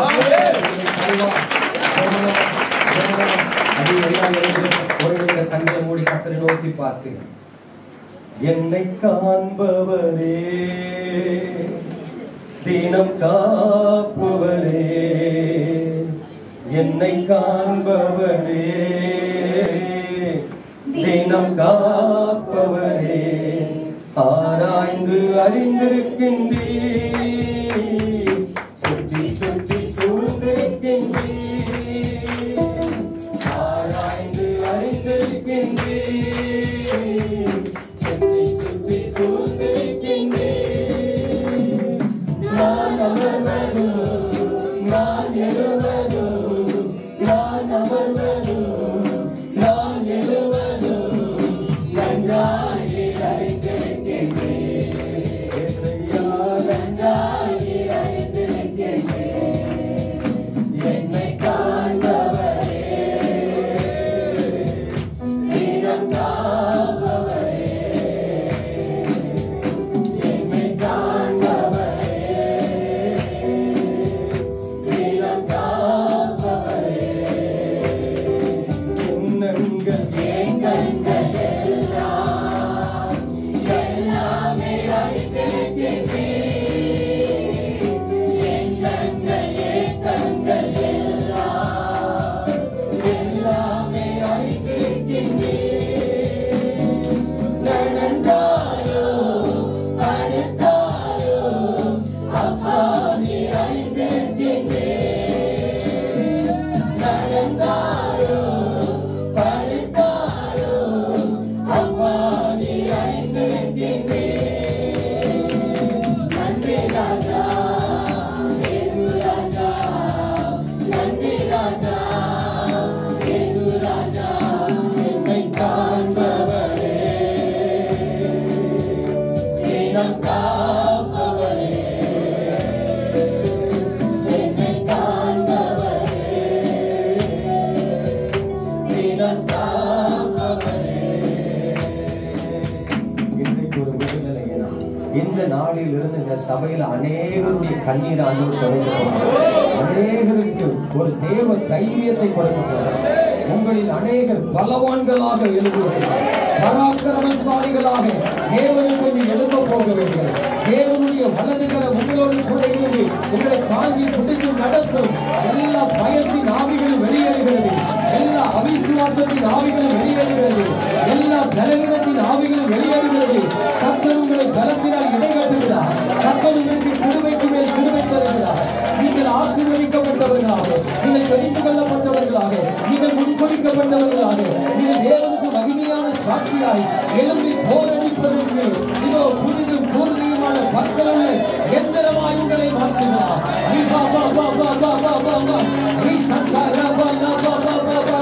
அவர் கிருபை மாறாது, அவர் வார்த்தை மாறாது, அவருடைய அன்பு மாறாது, அவருடைய அழைப்பு மாறாது, அவருடைய அபிஷேகம் மாறாது. ஆமென். தேவன் உங்களை ஆசீர்வதிக்கிறார். ஆமென். உங்களுக்கு அனுகூலமான துணையாயிருந்து, உங்களுக்கு அடைக்கல பட்டணமாயிருந்து உங்களை ஆசீர்வதித்து மேன்மைப்படுத்துகிறார். உங்க இருதயத்தில் இருக்கிற கவலைகள் எல்லாம் மாறுகிறது. இருதயத்தில் இருக்கிற சஞ்சலங்கள் எல்லாம் கர்த்தர் எடுத்துக் கொண்டு நான் ஜெபித்துக் கொண்டிருக்கிற நேரத்துல ஒரு தரிசனத்தை பார்க்கிறேன். ஒரு பாலத்துக்கு கீழே கொஞ்சம் சேரும் சகதியுமான இடத்துல சில கூட்ட ஜனங்கள் நடந்து போகிறத பார்க்கிறேன். ஆனா ஒரு குறிப்பிட்ட தூரத்துக்கு பிறகு அந்த பாலம் முடியுது. பாருங்க, ஒரு நல்ல வெளிச்சம் வந்து அவர்கள் நடந்து போகிற பாதை ஒரு கண்மலையின் பாதை எப்படி நேர்த்தியா இருக்குமோ அதே போல கர்த்தர் சொல்லுகிறார், நான் இனி வரும் நாட்கள்ல உங்களை கால் இடராதபடி நடக்கிறேன். இதுவரைக்கும் அநேக சஞ்சலங்கள்ல, போராட்டங்கள்ல, தவிப்புகள்ல, நெருக்கங்கள்ல கடந்து வந்திருக்கிறீங்க.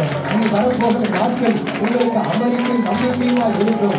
ஒரு அமெரிக்கை நம்பிக்கையுமா இருக்கும். பயப்படுத்துவார் இல்லாதபடி நீங்கள் சுகமாய் நம்பியிருக்கிறீர்கள்.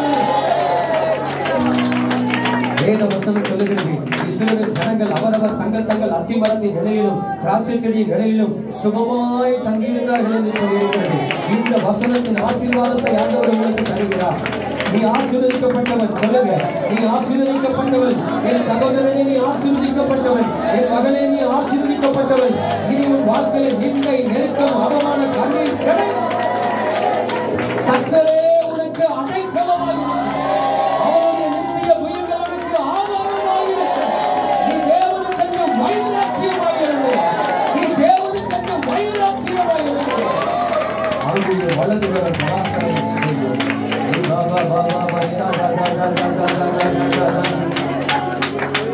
சரீரத்தில் இருக்கிற சில பலவீனங்கள் மாறுகிறத பார்க்கலாம்.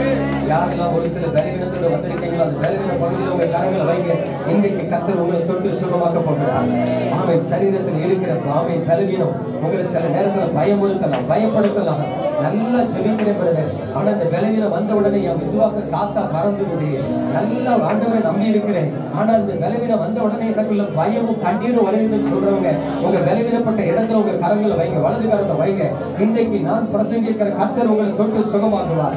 இன்றைக்கு நான் பிரசங்கிக்கிற கர்த்தர் தமது தழும்புகளினால் உங்களை குணமாக்குகிறார். ஆமென். அவருடைய வலது கரத்தினால் நீங்கள் தொட்டு ஆசீர்வதிக்கப்படுவீர்கள். வியாதியை உங்களை விட்டு விலக்குகிற கர்த்தர், பலவீனத்தை உங்களை விட்டு எடுத்து போடுகிற கர்த்தர். ஆமென். கர்த்தர் நல்ல தீர்க்காயுசை உங்களுக்கு தருவார். எல்லா மரண பயத்தை எடுத்து போடுவார். எல்லா சங்கிலியினால் வருகிற பயத்தை எடுத்து போடுகிறார். அவருடைய கிருபை உங்களை தாங்குகிறது. அவருடைய சட்டைகளின் கீழ் அடைக்கலமாய் புகுந்த உனக்கு அவராலே நன்மை உண்டு. நீ பயம் அல்ல, பயப்படுத்துவார் அல்ல. எந்த வார்த்தைகளை கேட்டு நீ பயப்பட மாட்டார். எந்த சூழ்நிலையிலும் நீ பயப்பட மாட்டார். அவன் சங்கீதக்காரன் தாவீது சொன்னது போல, ஒரு விசை சிங்கம் வந்தது, ஒரு விசை கரடி வந்தது, நான் அவர்களை தொடர்ந்து போனேன், அவைகளை அடித்து அவைகளை கொன்று அவைகளின் வாயிலிருந்து ஆட்டுக்குட்டியை மீட்டுக் கொண்டு வந்தேன். இப்படிப்பட்ட பராக்கிரம பலத்தை உனக்கு தேவன் தருகிறார். ஒரு தேவ தைரியத்தை தருகிறார். இனி உனக்கு பிசாசை குறித்த பயம் கிடையாது.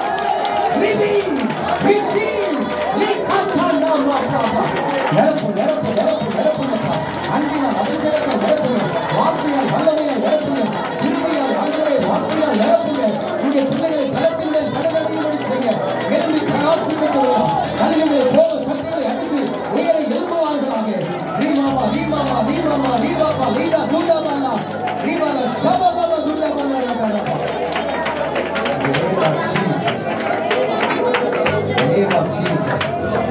The name of Jesus. ஒரு சிலருக்கு இப்பொழுது அந்த விலகினதை நான் பார்க்கிறேன். கர்த்தர் உங்களை தொடுகிறார். அவர் சொல்லுகிறார், நன்மையால் உன் வாயை நான் திருப்தியாக்குவேன். நன்மையால் உன் வாயை திருப்தியாக்குவேன். இந்த வருஷத்துல 8வது மாசத்திலிருந்து சபையில ஒரு சிலர் நீங்க ஆசீர்வதிக்கப்பட போறீங்க. எஸ், மகிமையான ஆசீர்வாதம். இந்த சபைக்கு சாட்சியா நீங்கள் ஆசீர்வதிக்கப்பட்டு உயர்த்தப்படுகிறதை நான் பார்க்கிறேன். என் கர்த்தர் பொய்யுரையாத தேவன், அவர் பொய்யுரையாத தேவன், அவர் வாக்குவாராத தேவன். ஆசீர்வதிக்கப்பட்டவர்கள் இந்த சபைக்குரிய ஆசீர்வாதம் இருக்கிறதா? அவர்களை மேன்மைப்படுத்துவார், ஒரு தலையை உயர்த்துவார். சிறைச்சாலை அனுபவங்கள் மாறுகிறது, சிறையிருப்பு மாறுகிறது. உங்களை சிறந்தரிக்கப்படுகிறார், உங்களை சிறந்தரிக்கப்படுகிறார், உங்களை மேன்மையாய் வைப்பார்.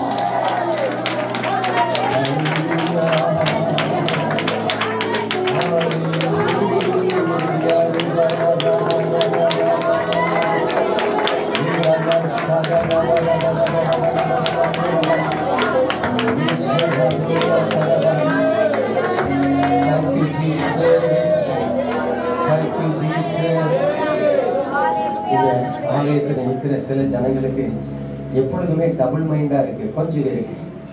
அதாவது அடிக்கடி குழப்பம், ஒரு தீர்மானத்தை எடுத்தா குழப்பம், ஒரு காரியத்தை செய்யணும்னா குழப்பம். ஆமே, அடிக்கடி டபுள் மைண்டட் பிரச்சனையில ஒரு சிலர் இந்த இடத்துல இருக்கிறீங்க. என் கர்த்தர் உங்களை பார்க்கிறேன். அவர் சொல்றார், இனி உனக்கு அந்த இருமனம் உள்ள குழப்பமான சூழ்நிலை இராதபடி அவன் நீ உறுதியான தீர்மானம் எடுக்கவும், அவன் நீ உறுதியாய் நிலைத்த அந்த பாதையில நடக்கவும் நான் உனக்கு கிருபை தருகிறேன் சொன்னேன்.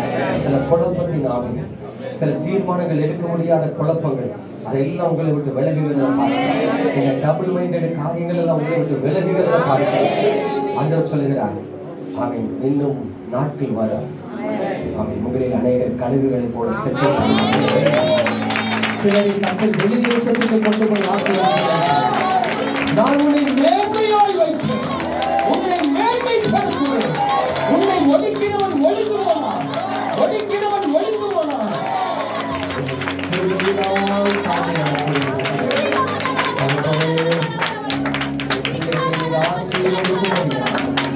பிள்ளைகளை ஆசீர்வதிக்கும் கிருபையுள்ள கரத்துல தாங்க இயேசு கிறிஸ்துவின் பரிசுத்த நாமத்தில் பிதாவே, ஆமென்.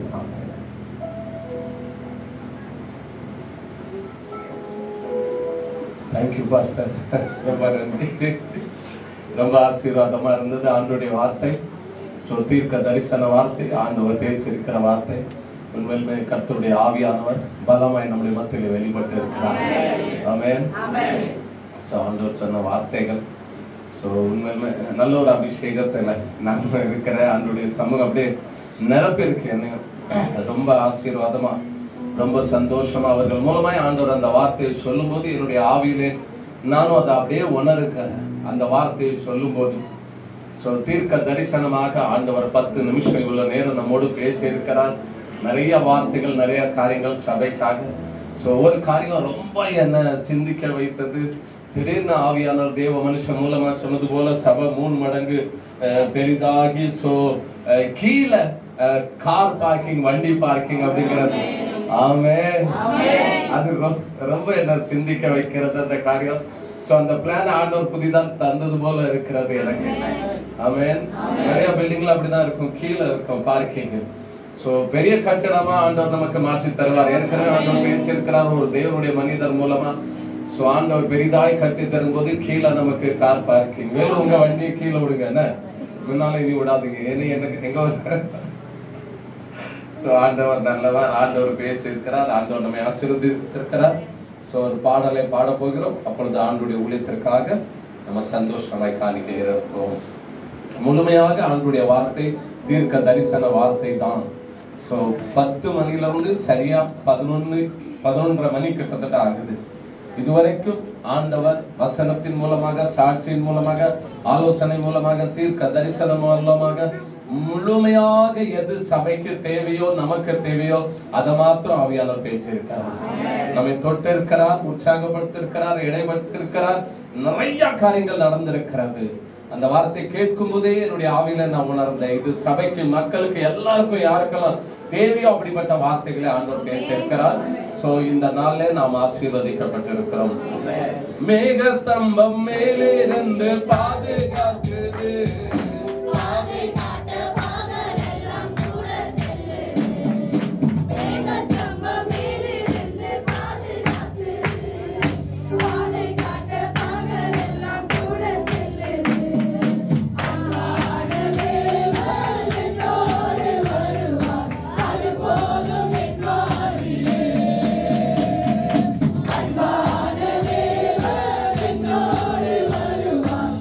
Come on.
கொண்ட